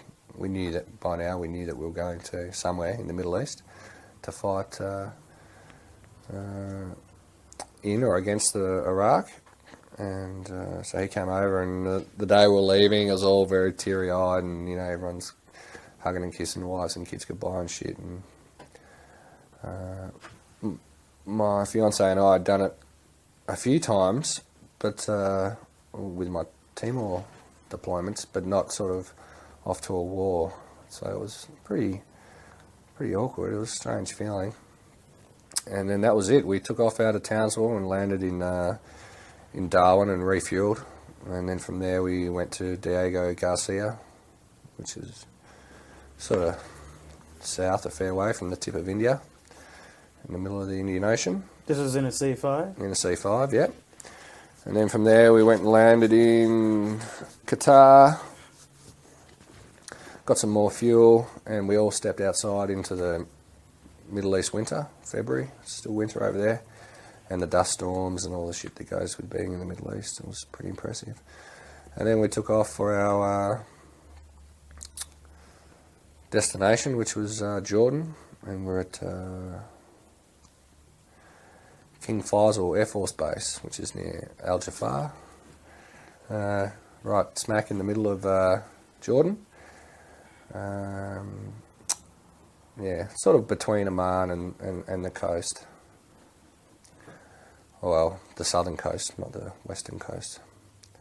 And Jordan's not that big anyway, so we got off there and it was freezing cold. It was the middle of the day, it was 1 degree, and there was sandstorms blowing, so it was just a shit day, and we were all in shock. We'd been briefed that the Americans would have all of our infrastructure set up for us, accommodation, showers, toilets, messes, all that sort of stuff, and it just wasn't the case. So the aircrew were lucky. We got to move straight into our air-conditioned ATCO huts, but all the ground crew and tradesmen, engineers and support staff had to live in tents for the first couple of weeks, which is pretty crap, really, with the dust storms and all that was going on. And there was thousands of Americans there and all their hardware. I've never seen so much military hardware in one place. And they had more on that base than we got in the Australian Defence Force. This is in Jordan. Yeah. And thousands of Americans there, probably about 1,500 POMs and 500 Aussies.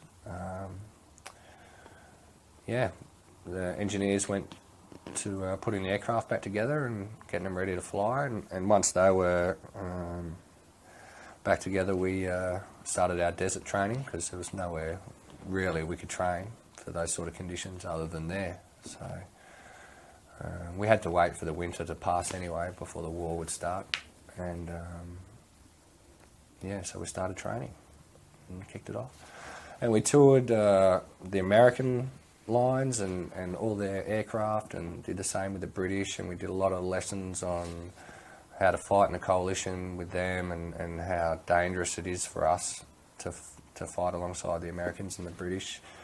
They've fought alongside each other for a long time now and done a lot of operations together, and they sort of they're set in their ways, which is good. They have a lot of routines, and we just sort of had to slot in as best we could, and and try not to get in their way was the big thing. And there was all sorts of guidelines and rules that we had to, had to do to make sure that we didn't get in their way.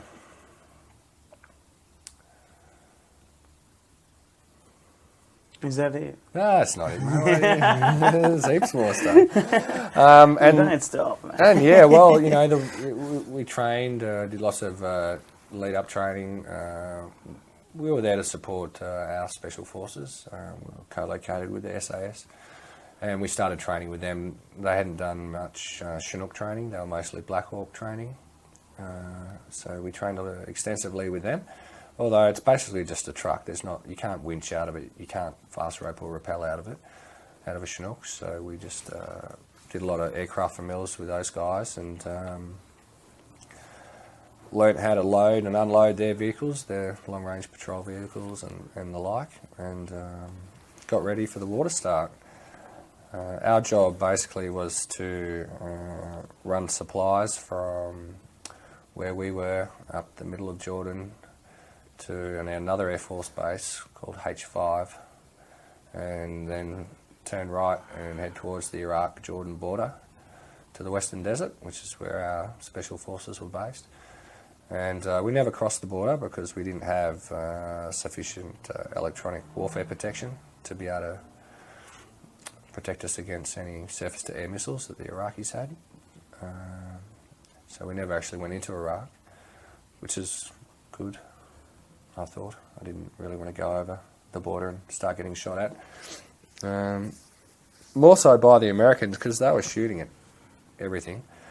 And quite a few British aircraft were shot at and actually shot, so we were pretty happy that we weren't going over there. When we went flying, running hash and trash up and around Jordan, we were sort of, for the first few weeks, we just sort of hang around our own base and stayed in our rooms and read books and wrote letters. But then we sort of started exploring around the Air Force base. There's a Jordanian Air Force base, and it was a pretty shitty establishment. But the Americans, geez, they didn't know how to go to war. They had shops and boozer and the best mess in town. They had recreation rooms with massive 3-metre TVs and shit, and pool tables and table tennis. So we started hanging out down there in our spare time and got to know a lot of them and became good friends with those guys. Taught them a few Aussie card games and fleeced them of a lot of their hard-earned US dollars. Drank a lot of their beer, which we weren't allowed to do, but we figured hey, you never know. There was only sort of one time over there that I sort of feared for my life, and well, the whole crew did. And we'd just been fitted out with the new electronic warfare protection system, which was the best we had available to us. And we were flying along the edge of a huge sandstorm.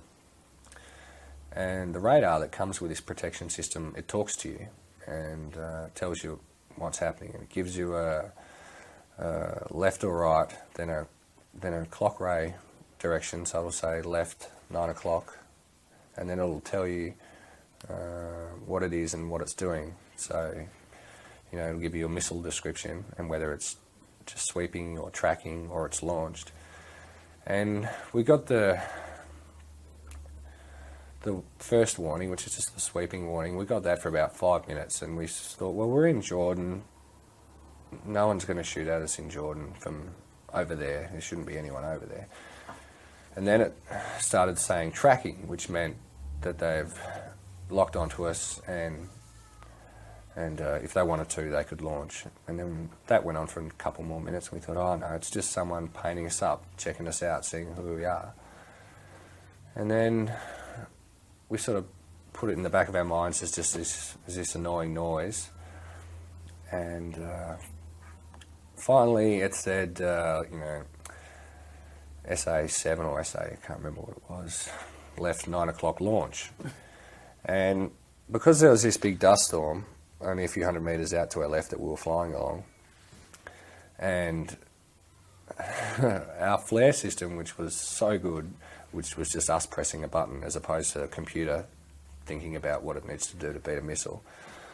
We knew that once the missile came through the dust storm, we'd have no time at all to do anything. Like you need to be able to see it before you can react, and we would only have enough time to see it. And so everyone basically started yelling, fucking dive, and you basically want to get down as low as you can and hide behind the terrain, hide behind some hills or some trees or shit. But, you know, if you've been to a desert, you know there's fuck all that around. So we just flew even lower, you know, 10-ton machine doing 300 kilometres an hour, 8 to 10 metres off the ground, which is not kosher. And so that was, and scary enough as it was, because you're having very little depth perception when you're flying over the desert, even in the day, because it's just all yellow or white,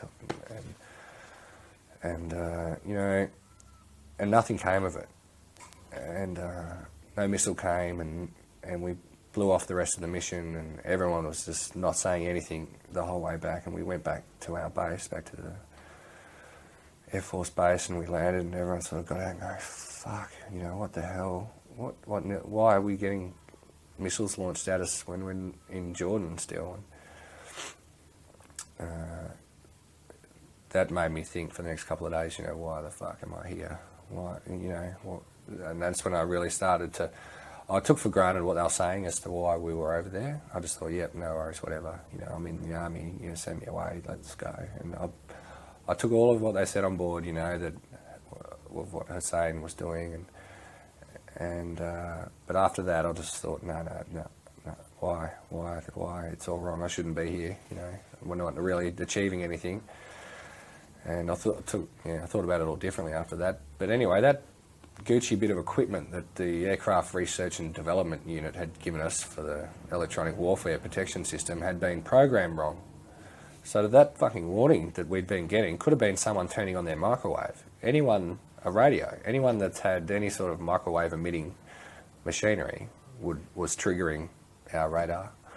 And so nothing even got launched at us at all. So we all laughed about it when we found out and punched the piss out of the electronic warfare guy. But at the time, it was pretty scary. Amongst your colleagues there about the war? We were there because we were there to find weapons of mass destruction.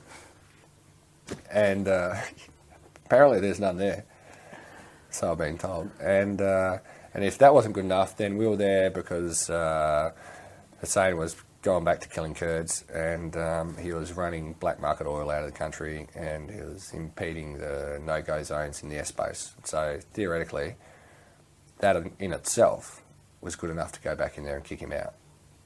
Legally, maybe.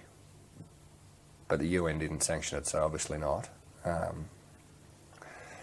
But we all accepted it. We thought, all right, he's got all these bombs and shit, and we'd train for it like as if he had an arsenal of them. We were, you know, always doing these gas training drills, and if you ever get the chance to do it, go and do some gas training drills, because it's really fucked, and you just get a feeling for what it's like, I guess, if you ever want your eyes to sting and your breath to be all short and your lungs to burn. It's good fun. But so we trained. We just took it for granted that he must have all this stuff if we're doing all this training. If we're getting anthrax inoculations and shit, which making people throw up, and you know, and it's only good for British-made anthrax in the 50s. It's not good for the fucking anthrax that he's got. But you know, give it to me anyway.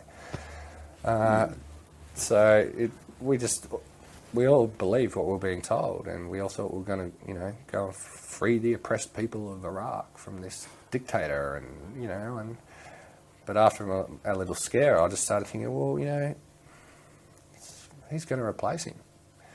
This Bush guy's just as fucking bad. I mean, he's imposing his will on the other side of the country, or at least they're saying he's just doing it in his own country. I mean, and yeah, I got a little bit cynical, I will admit, but I mean, I wasn't going around preaching. I just sort of kept that shit to myself, and the boys all thought it anyway. So, yeah, it was pretty daunting. But, I mean, so how was Bush viewed? By us?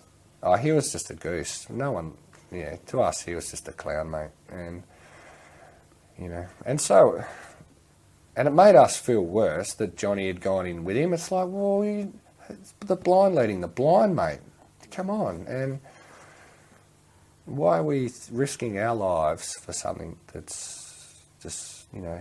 Oh, yes, he's not the nicest guy in the world, and he's done a lot of bad things to a lot of bad people, but it doesn't, you know, mean that I have to be over here risking my life when Australia is not being affected at all. You know, what's he going to do to us?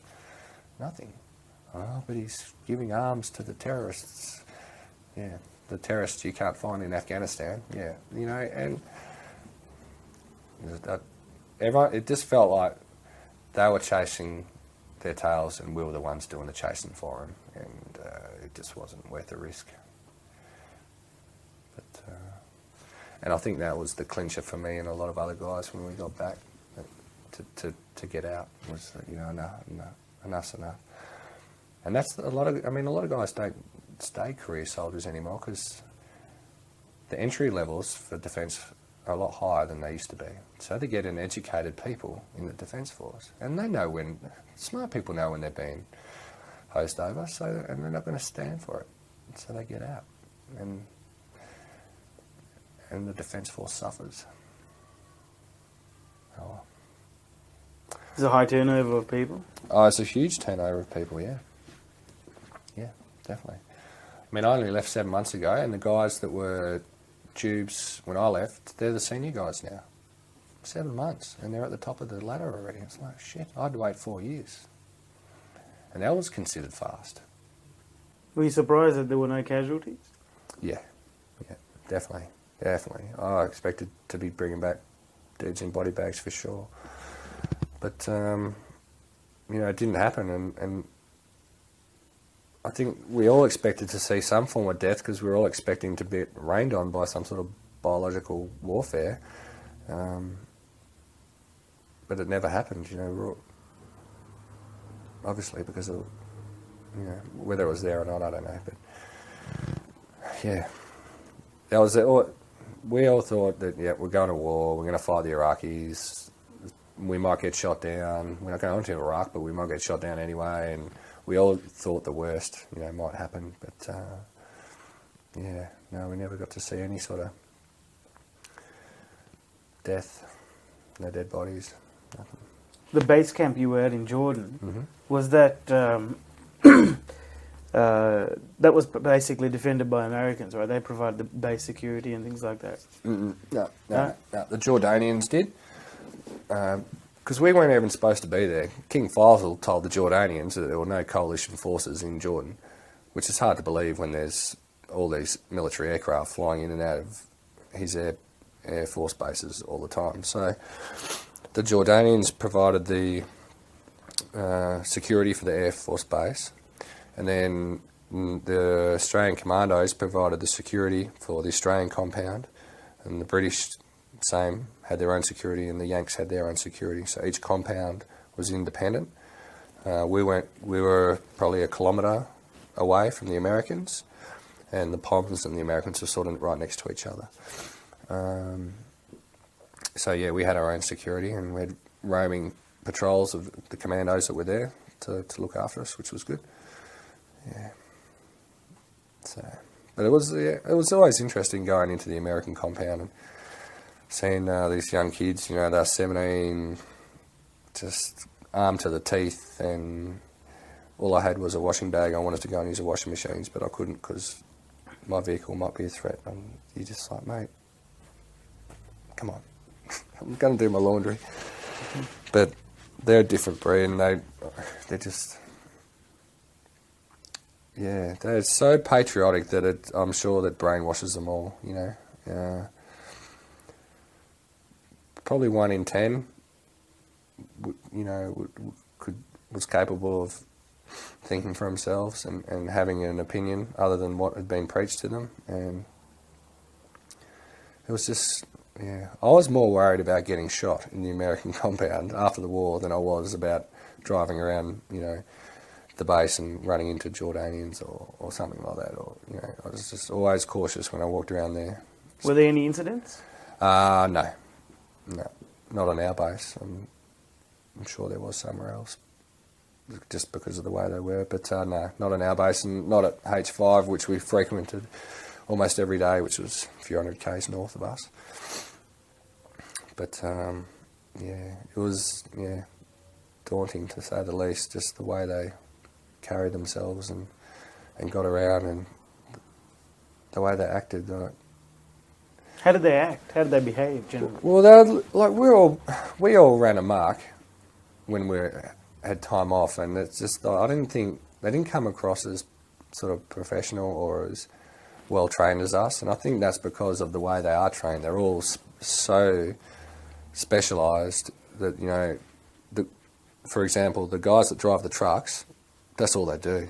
If it gets a flat tyre, they have to radio someone to come and change the tyre for them. If the dude on the gun gets shot, the truck driver can't stand up and start shooting the gun because he doesn't know how to use the gun. So, yeah, and they got this simple little, each person's got a simple little job, and that's it. And whereas all of the Australians are diversified and can do a whole range of different jobs, I don't know,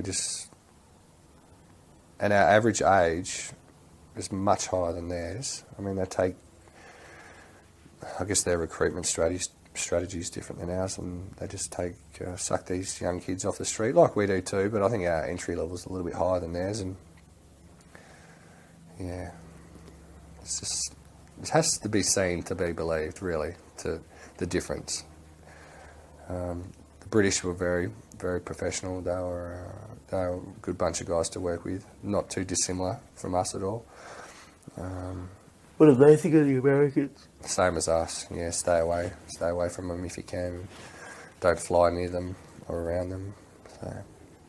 Yeah, they've had a fair few. We've been lucky not to have any friendly fire incidents. Yeah, that's right, yeah. There was an incident when we were there where they were shooting this anti-aircraft battery was shooting at a British Chinook, and the pilot came and landed next to the aircraft battery, and all the crew ran out, and they had a big punch-up in this aircraft battery because they were shooting at this British Chinook, and the argument was, you know, the Iraqis don't have Chinooks, so why were you shooting at it? You know, obviously it's either yours or ours. So yeah, that was probably our biggest concern, was getting shot by an American because we didn't stop at a stop sign, or we jumped the queue at the mess, or just something simple which they react really badly to, you know. Simple little things that we just go, oh, whatever, you know, it doesn't matter. They're just indoctrinated. So, yeah. Yeah, so this anti-aircraft battery fired at the Chinook and hit it. No, I didn't hit it, missed it, and he landed next to it, and they all went out and punched on with these Yanks, and got in their chopper and flew home again. But and that's shit you don't hear about because it didn't get hit.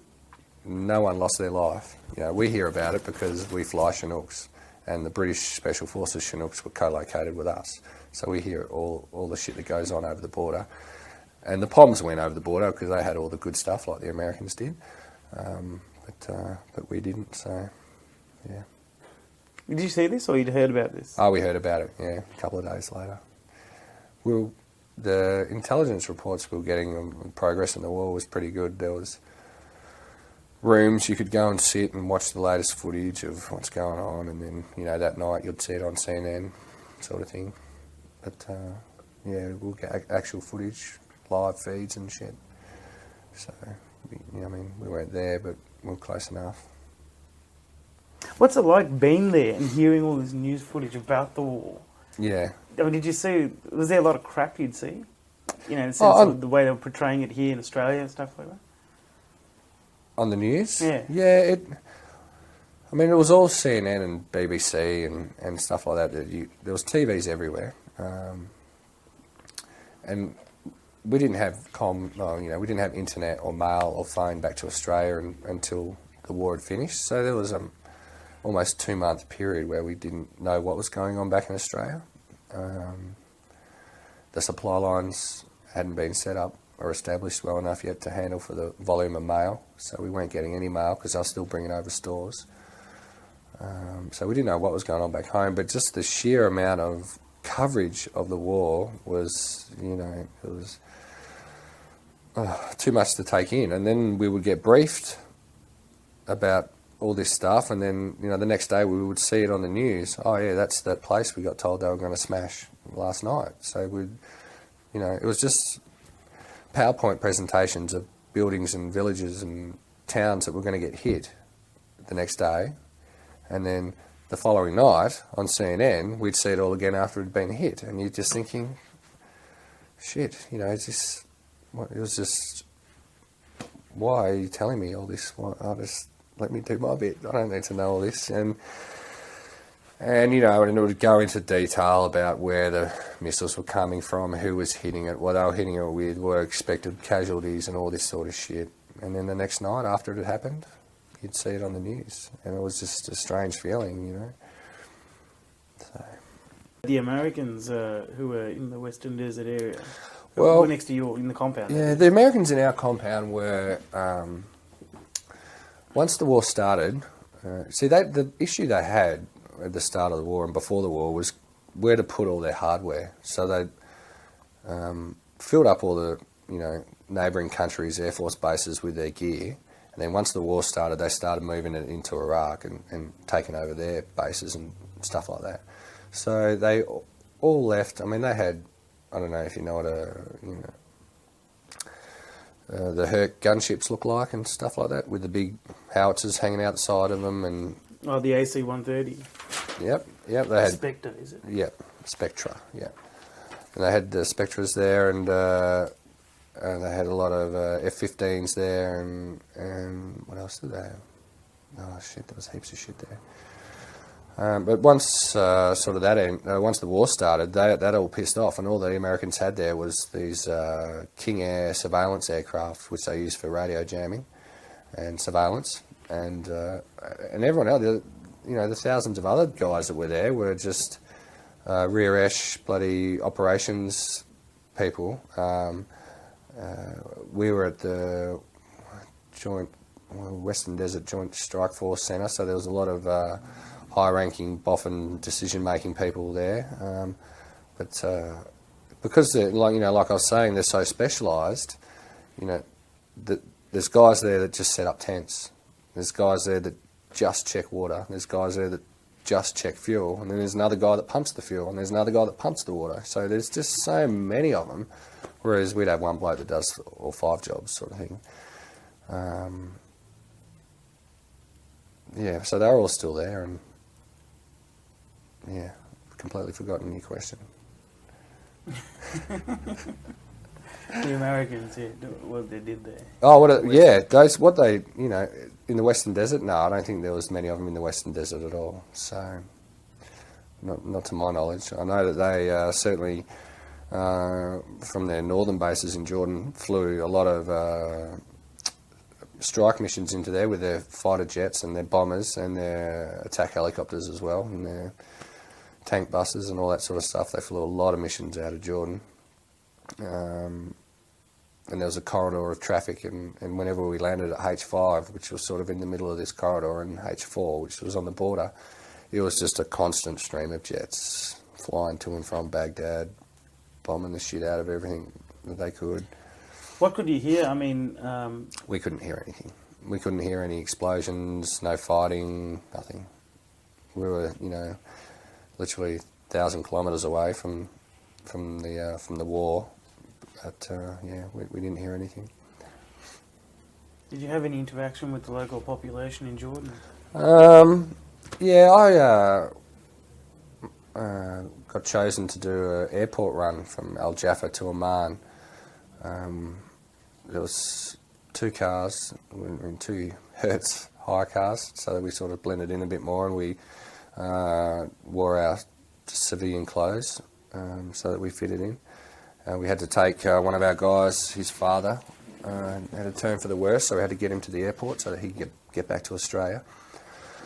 And we pretty much drove from Al Jaffa straight up to the airport. And then the biggest thing I noticed about the trip up there was, because we didn't stop at all, because it's just too dangerous for us to be stopping. Although there's still a hell of a lot of tourists in Jordan at the time for some reason. But the biggest thing I noticed was that we kept getting overtaken by these thumping big black Mercs and BMWs. And on the side of the road walking was all these dudes with their donkeys and carts or just walking. So you either had a big Merc or you're on the side of the road walking, you know, and just the gap in wealth, you know, between the poor and the rich was huge. And when we got to the city, they were either really well-dressed Arabs or they were just in rags sort of thing. And it was just, it was overwhelming. I couldn't believe it, you know. And you either had everything or you had nothing. And then when we were on our way back, we stopped at, can't remember the name. It's a turn off the highway to go to, what's the famous place in Jordan where they shot that scene out of Indiana Jones? The Valley of the Crescent Moon, and there's that temple in the valley, you know, at the end. Indiana Jones 3. Oh, yes. Yeah, yes. yeah.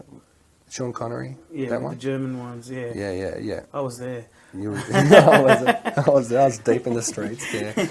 Well, what is that place called? Jeez, I can't remember. But anyway, that's in Jordan, and the turn off of that's off the highway. And it's a big touristy place, and we stopped in there, and they picked us, they picked us straight away, and I don't know why I thought they wouldn't. I just presumed they wouldn't care, you know, and they said, you know, Australian? Yeah, I said, yeah. And they said, US money? And I said, yeah. And they said, you here for the war? And I went, I'll just have that, you know, because I didn't want to say anything, because I didn't know what the Jordanians didn't want us there either. I mean, that's why we're not supposed to be talking about it, because the king lied to his people and said that we weren't there. And so I didn't, yeah. But they were nice, the guys. I mean, they were just tourist shop owners and selling trinkets and shit, so. But they're no fools, they know you were there for. Oh, yeah, mate, they knew what they were there for, yeah. No, there's no pulling the wool over their eyes, they all know. And I mean, we had to fly over this town every time we took off, you know. So, and they're always looking up, going, oh yeah, I haven't seen you here for the last 20 years. What's going on at the moment? So there's no fooling him. I mean, I don't know why he would tell that to his people, but he did. And that's why the big secrecy thing. It's that young guy, isn't it? Yeah, the new king, yeah, and he married I think she's Jordanian, but she's educated in the West, and so she's got all Palestinian girl. Yeah. She's actually quite pretty. Yeah, she's a bit of a stunner. We used to fly over his desert retreat all the time, and he's got this huge, it's not a palace, but it's a pretty big bloody house, massive mansion, and it's on the top of this sort of cliff, and then it drops down, and it's the only bit of grass in Jordan that he looks over, because he belt feeds the water to it out of the local river so that no one south of him gets any. But I mean, his place looks nice, so as long as he's happy. Yeah, but he's... Yeah. I mean, we didn't have anything to do with him, but we flew over. Jordan's not a democracy, is it? Mm-hmm. No, it's monarchy. Mm-hmm.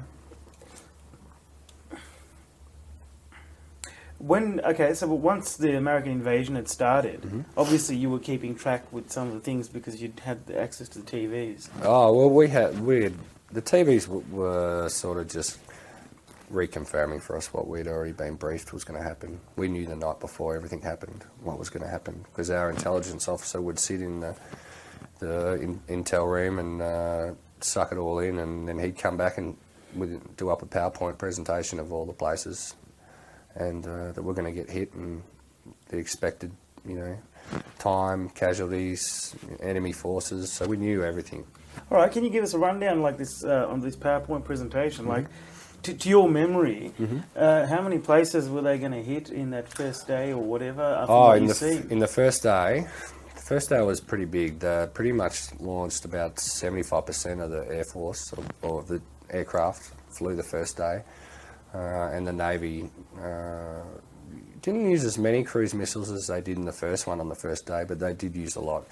And the PowerPoint came up, and basically they were going to hit all of their, they call them nodes, communication nodes, so they were hitting all their comms points so that they couldn't, you know, get any orders, because all the orders come from Hussein and his generals. So all you have to do is take out the communication nodes around Baghdad, and he can't tell his armies what to do. And that's why it was over so quick, not only because of the firepower, but because none of them were willing to make any decisions on their own. So you know, a map of Iraq would up on the PowerPoint, and there was just red circles everywhere, and that was what they were going to hit on the first day. And then at the end of the first day, the end of the second day, when they were briefing us about the previous day, I think they'd hit about 85% of everything, and that they wanted to hit. And then that was mostly comms and satellites, radar dishes, and not satellites, you know, all that sort of stuff that could impede aircraft movement over Iraq. A lot of missile sites. They hit a lot of missile sites. They had trouble hitting, and I think, you know, the 10 to 15% that they didn't hit was mobile missile launching pads and stuff like that they just couldn't hit. And then, you know, day two, and the PowerPoint come up again, and all these red dots had turned blue because they'd been hit by the blue forces, and they were gone. And then it was like that every night. Not to that grand scale, obviously it's scaled down, and the line would move up and down, and The front line. the front line, yeah. And then, you know, as they overcome a town, there'd be an American flag there or a British flag there, and then there'd be the lone Aussie flag out in the Western Desert. And same from the north as they came down from the north. So what was with these PowerPoint presentations, would they give you estimates of casualties expected and things like that? Yeah. You know, those expected enemy forces that they would encounter, and casualties on their side. They would never give us casualties on our side because, you know, it's bad for morale. But, you know, they just estimate at how many deaths and casualties there would be before, you know, that force would capitulate or surrender. And it was just, you know, taken for granted. It wasn't, no one looked into it too bad. You know that there's a regiment of Iraqi soldiers there, and, you know, expected casualties 100 and blah, blah, blah, blah, whatever, 150 and whatever it was, and you just didn't, it was just a number to you, you know. You weren't in that number, so it didn't really bother you too much. I mean, later, when I got home and stuff, you think, shit, that's, you know, they just throw away numbers like that. I mean, hopefully they didn't kill that many people, and I don't think they ever did kill I mean, there's a hell of a lot of them surrendered. I don't think they ever killed as many as they made out that they were going to in our brief. You remember that the Americans talk up a lot of stuff in the military, and our intelligence officer was just taking it straight off the shelf and giving it to us. So whether they killed that many or not, you know, who knows.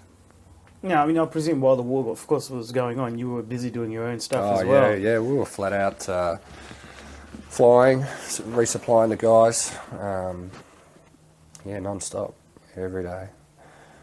Yeah, we had to get we have Army flying orders which stipulate how many hours flying we're allowed to do a day, a week, a month, a year, and both day and MVG, whatever. And I mean, we constantly broke those, which we were allowed to do if the CO says we're allowed to, and of course he was there, so we fucking did it. And we were flying a hell of a lot. Yeah, I've never flown that much ever in any line of flying. So yeah, we're pretty flat out. Yeah, probably the highlight while I was over there, that was Anzac Day. That was fucking gold. That was good fun. That was a little bit. John Howard didn't come for that one, did he? No. The one after. Yeah. Did they? Were there any run-ins with the Australians? No. Because our compounds were fairly separated. The only sort of nothing big. We had to go and use their laundries because ours didn't work. So the only sort of run-ins we had was getting through the bloody front gate because they didn't like letting anyone through their front gate in a vehicle for some reason, and just fights over who's next to the bloody washing machine. But the Air Force, you know, they're a little bit more mellow, I guess, than the Marines or the Army. So no, there was no run-ins, and they thought we were all SF anyway, so they didn't want to fuck with us anyway. So they knew that the Aussie SF compound was down there. Don't go down there. Don't go near them. If you see any of them, stay away. So it took it took a couple of weeks for us to become friends with any of them down there because they just didn't want to talk to us because they thought we were, you know, these bloody stranglers. But, you know, it was when 2/3 of us, well, not 2/3, maybe 1/3 of us were aviation or, you know, rear-esh supply guys. I mean, the commandos were there. More troubles with the bloody commandos than I did with the Yanks. Fucking punks. Commandos? Yeah, 4RR was there. You want the SAS used to call them? Well, they were in the Western Desert as well. No, no. They named them after some security company because all they did was security around our compound, and they fucking hated it. So they were always manning the front gate and walking around and making sure shit was happening. And yeah, they weren't happy at all. 'Cause it's supposed to be this new Gucci 4-hour commando unit, and all they were doing was babysitting all these avos, all these aviation punters, while the war was going on, and they weren't getting nothing. They went in after the war and started looking after pollies and shit. Well, not pollies, but, you know, personal protection and the compounds in Baghdad and the Baghdad International. They started looking after all that. And then they started training the Iraqis. But while the actual war was on, they didn't get to do shit, and that really pissed them off. So just because they were angry all the time that they weren't doing anything, we'd have run-ins with them. Simple shit that would escalate into, you know, pushing and shoving, and then you realise everyone's wearing guns, so you back off. Yeah, which is good. It's healthy. I mean, no one got hurt. So. So I presume, of course, you would have been told that, you know, you weren't to expect any sort of resistance once Baghdad was taken and that sort of stuff. You know, like they'll all cave in and then, you know, everything will be sweet, basically. That's what we expected, yeah. You know, I left at the end of April, and so the war had only been over maybe 3 weeks, a month or something. And there were still pockets of resistance when I left, so the war was still sort of, you know, it was ending up, but it was still on. And then, you know, the months after, when I was back in Australia watching the coverage of it, it was just, yeah, I was amazed at how much trouble they were having. You know, no one wanted them there, but yeah. So did you expect the Iraqis literally to be coming out with flowers and garlands and stuff and wrapping around the Americans' necks and all Yeah, that? no, I didn't know what to expect. I think, you know, I know that they don't like Americans. You know, as a country, they didn't like them. They didn't. I mean, it's the lesser of two evils having Hussein in charge, I reckon. Sure, he done some bad things, but I mean, more people are getting hurt now. So, I don't know. I mean, a few people came out, but that's just the PR machine showing a few Iraqis coming out and waving American flags and shit. And it was never, you know, hundreds or thousands of people. It was 10 or 15, you know, in one village that you never heard of or something, you know. Yeah, no, I don't know what I expected, to be honest. I think I just expected the war to be over, for them to put someone else in, and for everyone to go home. But it's almost 2 years ago now, you know. Yeah, well, and it's still going on. Yeah. So, I mean, obviously you were fed all this WMD stuff and all that. In retrospect now, being outside the ADF, you know, finishing up with the war, did you see yourself as being basically a pawn? Yeah, big time. Yeah, that's a big reason why I got out. Yeah, because, you know, well, we did what a popularly elected government decided to do, and it was the wrong decision, and they lied to us, and that's why I got out. But John Howard? Or well, yeah, John lied to everyone, and so, I mean, I'm sure that the military, the hierarchy, knew it was all bullshit. what was bullshit? That there was weapons of mass destruction and all that. They must have known. They knew before the war started, after that first report, that first UN inspection before the war. They knew that there was nothing there, or nothing of any significance, you know. And all I ever saw of weapons of mass destruction when I was there was one bag of of a white substance that they thought was anthrax that ended up being something else, non-lethal. And they brought that back over the border to H5, and it was all quarantine, and everyone was wearing gas masks, and we were sitting off to the side on the taxiway in our helicopter, and we were still running, waiting for it to all get quarantined and put away so that operations could recommence. And we knew what it was because it's all on the radio. Everyone's stay where you are. Possible anthrax. We go, oh shit! Finally, we found something. And they bring out, this dude carries out this piddly little fucking box and plonks it down, and then someone did a test on it, and then people start taking off their masks and shit, and it's like, well, that's all I ever saw, and it was fucking ice and sugar for all I know, but it wasn't anthrax. Yeah. So when did you start to develop reservations, genuine reservations of the situation in Iraq after you came back, obviously? Yeah, when I got home, yeah. So tell us what happened once you finished up with Iraq. I came home, had my Christmas holidays in May and June.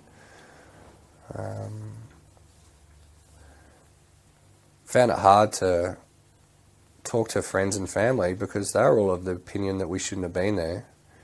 And I'm trying to feel proud for what I'd done, and I come back alive, and none of my buddies got hurt, and you all think that what I was involved in was wrong. So that was really awkward, and I mean, it wasn't like fucking Vietnam or anything, but it was still awkward nonetheless. And some of my family have really politically orientated, and they get right into that shit. And I mean, they smashed me with the questions and about how I felt, and do I think that killing innocent women and children? I'm like, fucking hang on, I didn't kill anyone. Sure, I helped, but I didn't pull the trigger or anything. And fuck, I didn't get shot at. I'm home, and so that was awkward.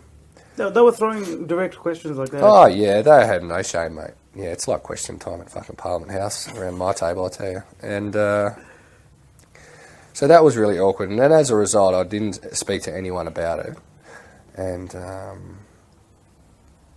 just sort of packed it all up and put it away, and didn't speak to anyone about any of it. Until now, because no one. Well, not no one, but most people think we're there for the wrong reasons, and I agree, and I look back and I think, fuck it, we were there for the wrong reasons. Sure, I went there with the best intentions, as we all did, but surely now everyone knows that, we were sent there for the wrong reasons, and we shouldn't have been sent there at all for any reason, So how long was it after the war when you actually decided to leave the army? I decided to leave in July of 2003, but I wanted to get a couple of operations done, paid for by the taxpayer before I left, so I got them done and waited for my fitness level to be back to 100%, and then put some job applications in with civilian helicopter companies, and got a couple of interviews and went and did those, and once I got assured that I would have a job with them, I put my discharge in and just waited out the sort of 3-month period before I could get out, and then it was just sort of a hoop jumping exercise, jumping through the hoops trying to get out. It's harder to get out of the army than it is to get in, believe it or not. And said my goodbyes to all my friends, and that was pretty hard. I mean, not just the guys that I went on operations with, but everyone. It's a big family, and I'd been at 5AV for 9 years, and usually you only spend 3 years at a unit, but I'd been there for 9, so I knew everyone. I knew 500 people, and I wasn't, going to see 450 of them ever again. So that was pretty tough. But your decision to leave the army. Mm-hmm. To take such a big step, what did you dislike? Was it something you disliked about the army, or you just had enough? Or I had enough of, of going away all the time. Going to, I mean, it wasn't just the Middle East and East Timor. It was PNG, shitty places in Australia for exercises, redoing the same shit we did 3 months ago, over and over, so that commanding officers can, learn how to drill troops when the troops know how to do it all. I was just sick of double handling shit all the time and being run by idiots, commanding officers and officers commanding, COs and OCs who are just... Fair enough, they knew they've got to learn it, but they don't need to treat professionals like kids to learn it. I can understand in some corps and units of the Army that might be necessary, but not where we were. And the clincher was the Middle East, when I got back and just thought, no. I mean, where are they going to send me next time? Over lies, and yeah. So why do you think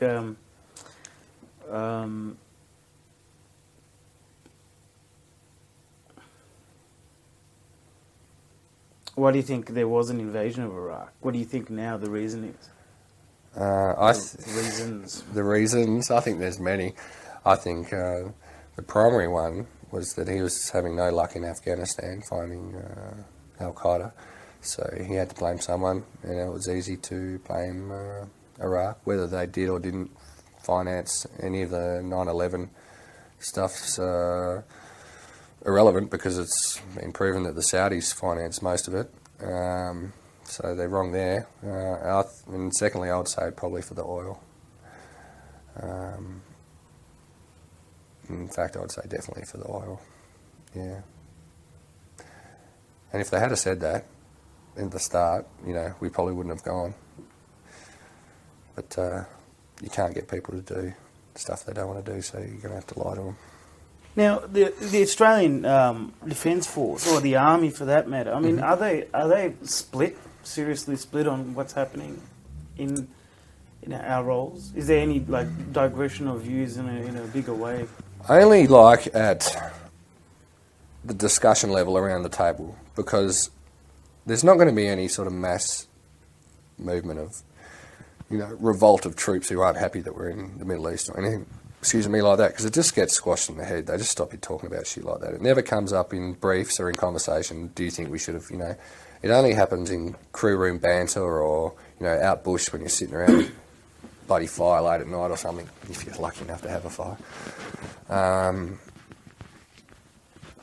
Everyone's got their opinion, but at the end of the day, you've got a job to do too, and that's what'll win. That's what'll win over. You're there to do a job, so you do it. And I mean, that's even if I had known what I know now before the war started, I would have gone anyway, because that was my job, and they chose me, and there's nothing I can do about it. So, do you think Australia now is a bigger threat? A bigger target as a result of our participation in Iraq? Yeah, unfortunately, I do. Yeah. Yep. It's you can't throw stones and expect not to have them thrown back. It's that simple. So, yeah, we are, definitely. How would you compare your experiences in Timor and Iraq compared to your grandfather generation and World War II and what they went through? It's comparable, but sort of, only just. They did it so much harder than what we did. We had so much contact with home. We were well supplied, well clothed, well fed. Information about what was going on around us was constant. We always knew what we were doing the next day, if not up the next week. And because of the contact, we never felt isolated. And there was always something for us to do. They had, one of the first things that they would set up for us would be, these rec tents or, somewhere where you can go and get away from it all and stuff like that. And I mean, those guys that went away, I mean, we weren't fighting for Australia, we were fighting or peacekeeping for someone else. And they were fighting for Australia, and they went, they fought a global war, and we sort of peacekeeped in little pockets around here and there, and Iraq. But yeah, I have the utmost respect for those guys. It must have been so tough for them, and compared to now. But I mean, they probably knew no different anyway. Life would have been tough back then anyway. But I mean, obviously, war is a dangerous place to be at the best of times. But yeah, and I think the way we sort of fight and peacekeep is more clinical now. It's more precise, whereas they did everything on mass scale. You must have the maximum amount of firepower and people, and they just went head to head, and that must have been chaotic, and trying to keep the information and the supplies and everything up to, that many people must have just been intense. And yeah, I can't imagine how hard it would have been not having that contact with home all the time, and writing letters that would take months to get back to Australia, and same getting to them. It's yeah, and he had brothers to think about in other campaigns around. I just had me and my mates, and I mean, yeah, they had far greater issues than we encounter nowadays. I think the on the medical side of it, if they got injured, I mean, how long is it going to be before they're in the hospital? I mean, for us, it's a couple of hours at the tops. For them, it could have been a couple of days, and that could be life or death. And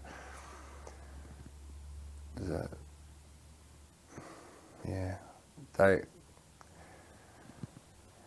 just and the amount of people that went, hundreds of thousands of Australians went to war, and yeah, just a huge scale, a whole country involved, one purpose, and that was to win, to maintain our sovereignty, and that's why they went and fought. And then they nearly got here, That must have been really daunting, having the Japanese so close.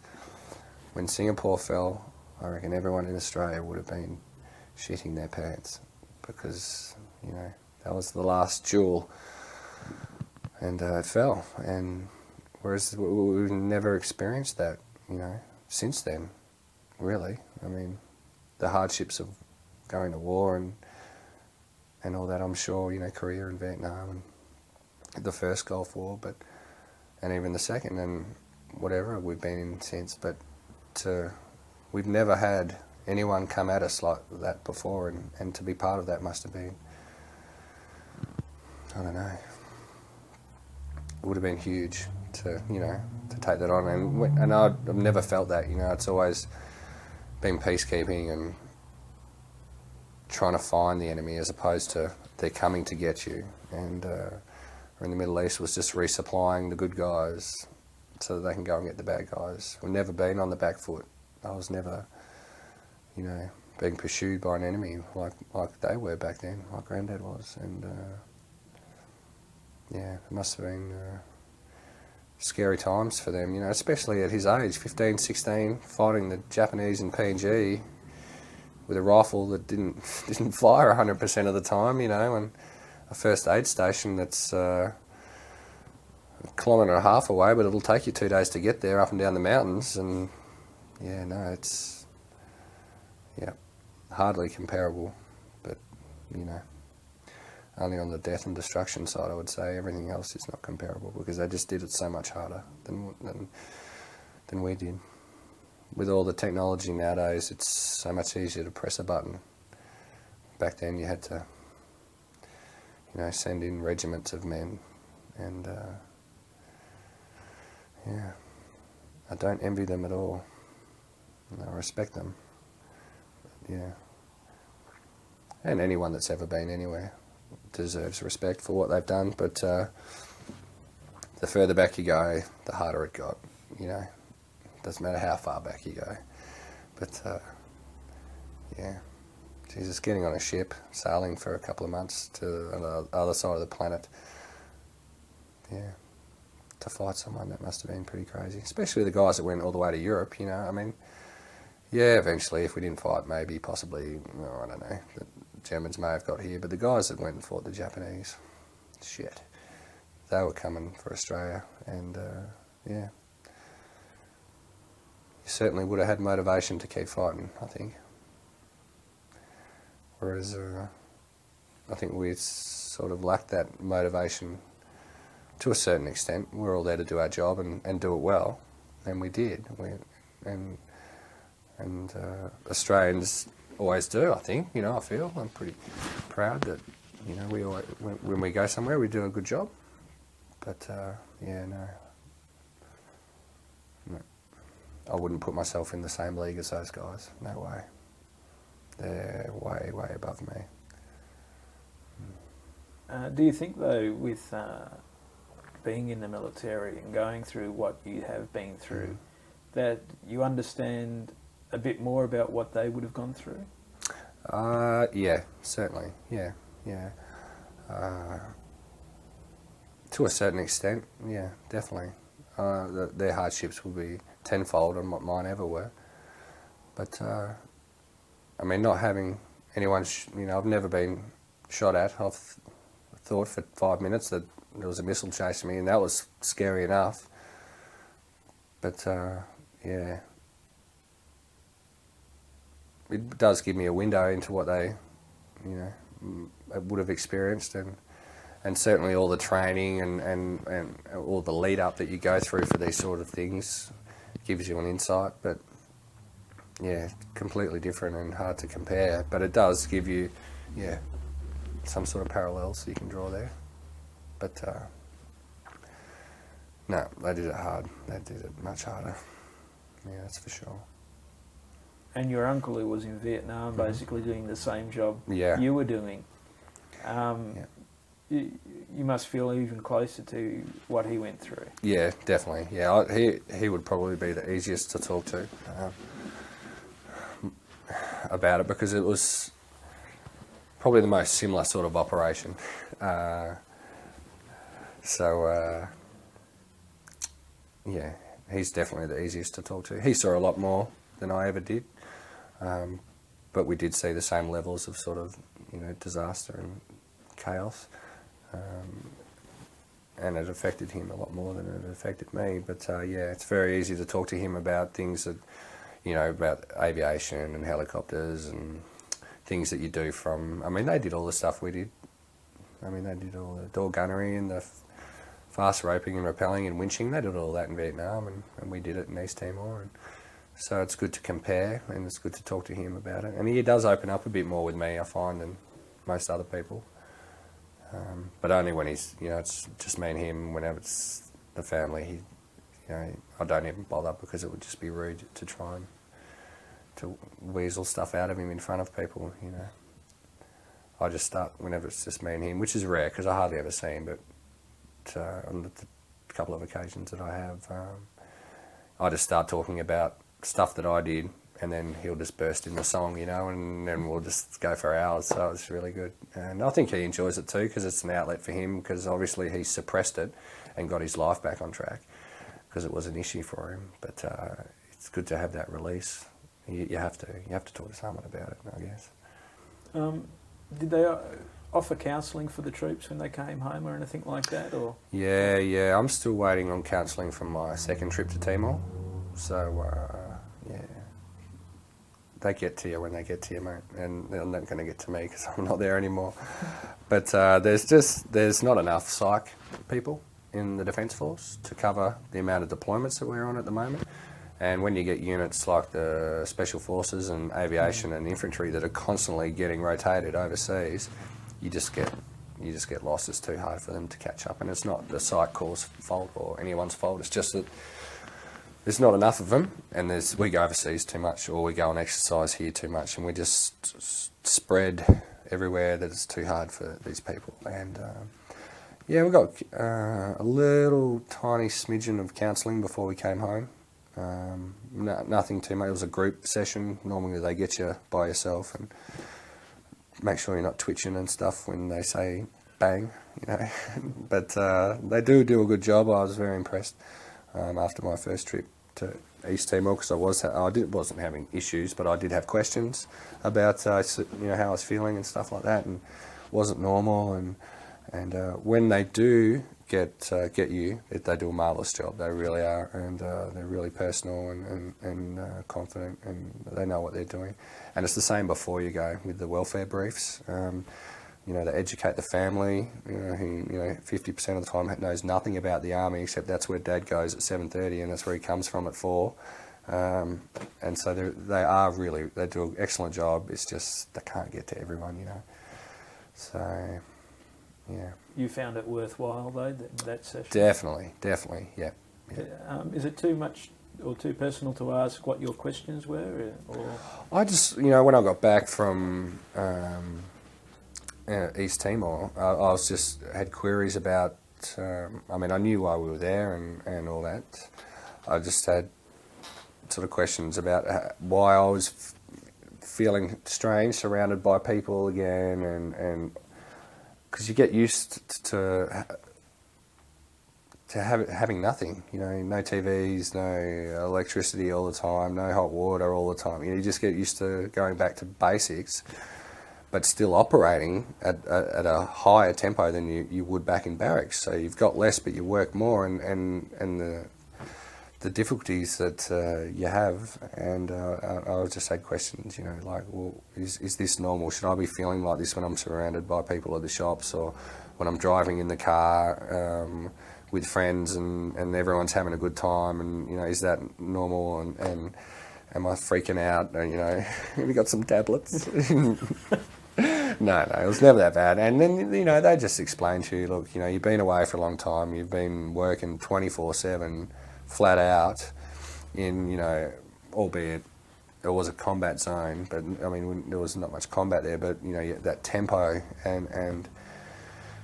and you do, it's just, I don't know how you do it, because when you get back, you just, when it stops, whether you're there for 3 months or 6 months or 12 months, you know, your body and your brain, you just keep going, and you come back and you've got like all this leave, and you're sitting at home and there's nothing to do, and all these questions and start coming in, you're like, shit. But, you know, you get a handle on it, and it's not that bad for me. It was never that bad. But yeah, and they, you know, they just talk you through it basically, and I'm glad I had it. And I think had I not had that initial one, my time after the Middle East would have been a lot harder than when it was, you know. And I think that's probably why my fiancée and I broke up, because we couldn't talk about it. And she was ex-military, and she's been East Timor and Bougainville and the Solomons, and she knew all about, you know, getting deployed, but, you know, still not being able to talk about it drove a wedge, and then it just split from there, you know. And had I not had that first psych session and got a few pointers on how to deal with, you know, post-deployment periods, you know, I think it probably would have happened a lot earlier. Yeah. That adjustment to coming back and being around people and so on, is it just a matter of time, or? Oh yeah, certainly. Yeah, it's only a matter of days, you know, weeks, and you're back to normal. Usually your first night out on the piss gets rid of it all, because you're drunk, surrounded by other drunk people, and then it's back to normal sort of thing for most people. Well, that's how it works for 90% of the Defence Force. Yeah, but I mean, you still always have questions, and without, you know, if I hadn't had that psych brief, I think that would have been a big issue. And you said you're waiting for your second psych brief from Timor. Is that something that you sign up for, or do they automatically? Oh no, they automatically come around and get you. But you know, I haven't had that one yet. I haven't had my third one yet, and I haven't had the one from the Middle East. So you know, it's just they're too thin on the ground, the psychs, to get everyone. So I mean, they do a great job, but yeah, it's just hard for them to catch us. So you've left now. Will they still come and see you? No, or? no. I'll get my debrief at the pub after this, I think. Yeah. No, there's no, all gone. There's no aftercare program? No. Well, there probably is with DVA. There's probably someone I could call. In fact, I'm certain there's a number I could call if I was having any issues. But you know, it's water under the bridge now. It's 18 months since I got back almost, and yeah, it's not. I don't have any issues I'm dealing with on a daily basis or anything. So, and I see more death and carnage now in my new job than I ever did in the Defence Force. So you just, yeah, you just become immune to it, you know. You don't let it affect you. You don't get personal with the people you're trying to save. And as bad as it sounds, they're just another body that you got to keep beating. And you win some and you lose some, and that's it. For the tape, what's your new job? I'm a crewman on a search and rescue helicopter, the South Care helicopter, and we do all manner of things from search and rescues like the Sydney to Hobart yacht race to car crashes, MVAs, hospital retrievals, search and rescues for bushwalkers, all sorts of carnage, mate. If it's bad, we'll be there. So, yeah. So having all this death in your new job, and you didn't see any death in Iraq, but which was harder to handle or harder to get over? I think probably Iraq, just because I feared more for my own life than I do now. Yeah, initially seeing other people suffer was a big issue, but you just sort of become immune to it over time, and if you can help them, you can help them. If you can't, well, you know, you tried. And it's you know, in the army, you know, you got your army mates, and it's like you're a team, your team army. And if somebody in team army gets hurt, then your team's going to get affected, and you don't ever want that to happen. Whereas in the civilian side, you know, Joe Bloggs just crashed his car because he was speeding, and you know, yeah, I'm here to help you, but if you don't make it, it's because you fucked up, and I'm in no way responsible for that. So the onus, I push the onus from my feelings off of me back onto them. It's like I feel like shit because you were speeding, and now you're all busted up, and I'm having trouble saving your life. It's not my fault, you know, and that's how I deal with it, and that's how a lot of the guys out there deal with it. So, and you know, it's been there for 9 months now, and to be honest, it doesn't even affect me anymore. I don't even think about it. It's just patch them up, get them on the chopper, and get them to the hospital. And we're usually drinking lattes about 2 minutes after we've dropped them off at ER. So I mean, it's just a job now. So looking back, you made the right decision to get out and move on? Yeah, certainly. Postings in the Loadmaster stream and the Defence Force are very limited. It's Townsville and Oakey. I can go all over the world with this company, and I don't have to put up with you know, shitty hierarchy. If I don't want to do something, I'll tell them, and they won't make me do it. If I want time off, I'll ask for it, and they'll give it to me. I don't have to beg the troop commander to give me, you know, a couple of days off because mum's coming over. I haven't seen her in 4 years. Can I have 2 days off, sort of thing, you know? It's just, I just tell them, and no, it's just great. It's just a different lifestyle. Until you've done any time in the military, you just won't appreciate how good it is. And I'm still, 9 months down the track, I'm still revelling in it, you know. Wake up in the morning and think this is great. And every time we get like a 3 a.m. phone call to go and save someone, I just think, you know, I could be fucking back in Iraq, you know. This is gold. This is money for jam for me now. And no one's shooting at me, or no one wants to even shoot at me. Not that they ever did, but, you know, no one's going to get that opportunity anymore to hurt me. And, yeah. Looking back on all the experiences you've had, in the end, do you think it's made you a better person? definitely. Yeah, for sure. Yeah, certainly. It's made me a much better person. I went in, I had no direction, and I was relatively clueless into the ways of the world, and I came out the other end unscathed, few football injuries, and some free operations. But no, you know, and granted, I'm 10 years older almost than when I went in, but I'm a far more mature and self-aware person than I think I ever would have been had I not joined up and stayed in Perth with my friends, and I only have to go home every Christmas to justify that. So, yeah. Okay, we're at the end of the tape. We've got about 45 seconds left. This is time we give to you basically to address whoever's viewing this tape and whatever you want to say to finish it off. Okay, I think for those people sort of down the track in the future that are fortunate or unfortunate enough to view some of this film microcolour stuff, that you know, take it for what it is. It's just a short insight into someone's life that you'll never know, and the hardships and the good times that they experienced, and they're here before the camera now, so it can't have been that bad. Thanks. Great, thank you very much, Garth. No worries. Good work. Cheers.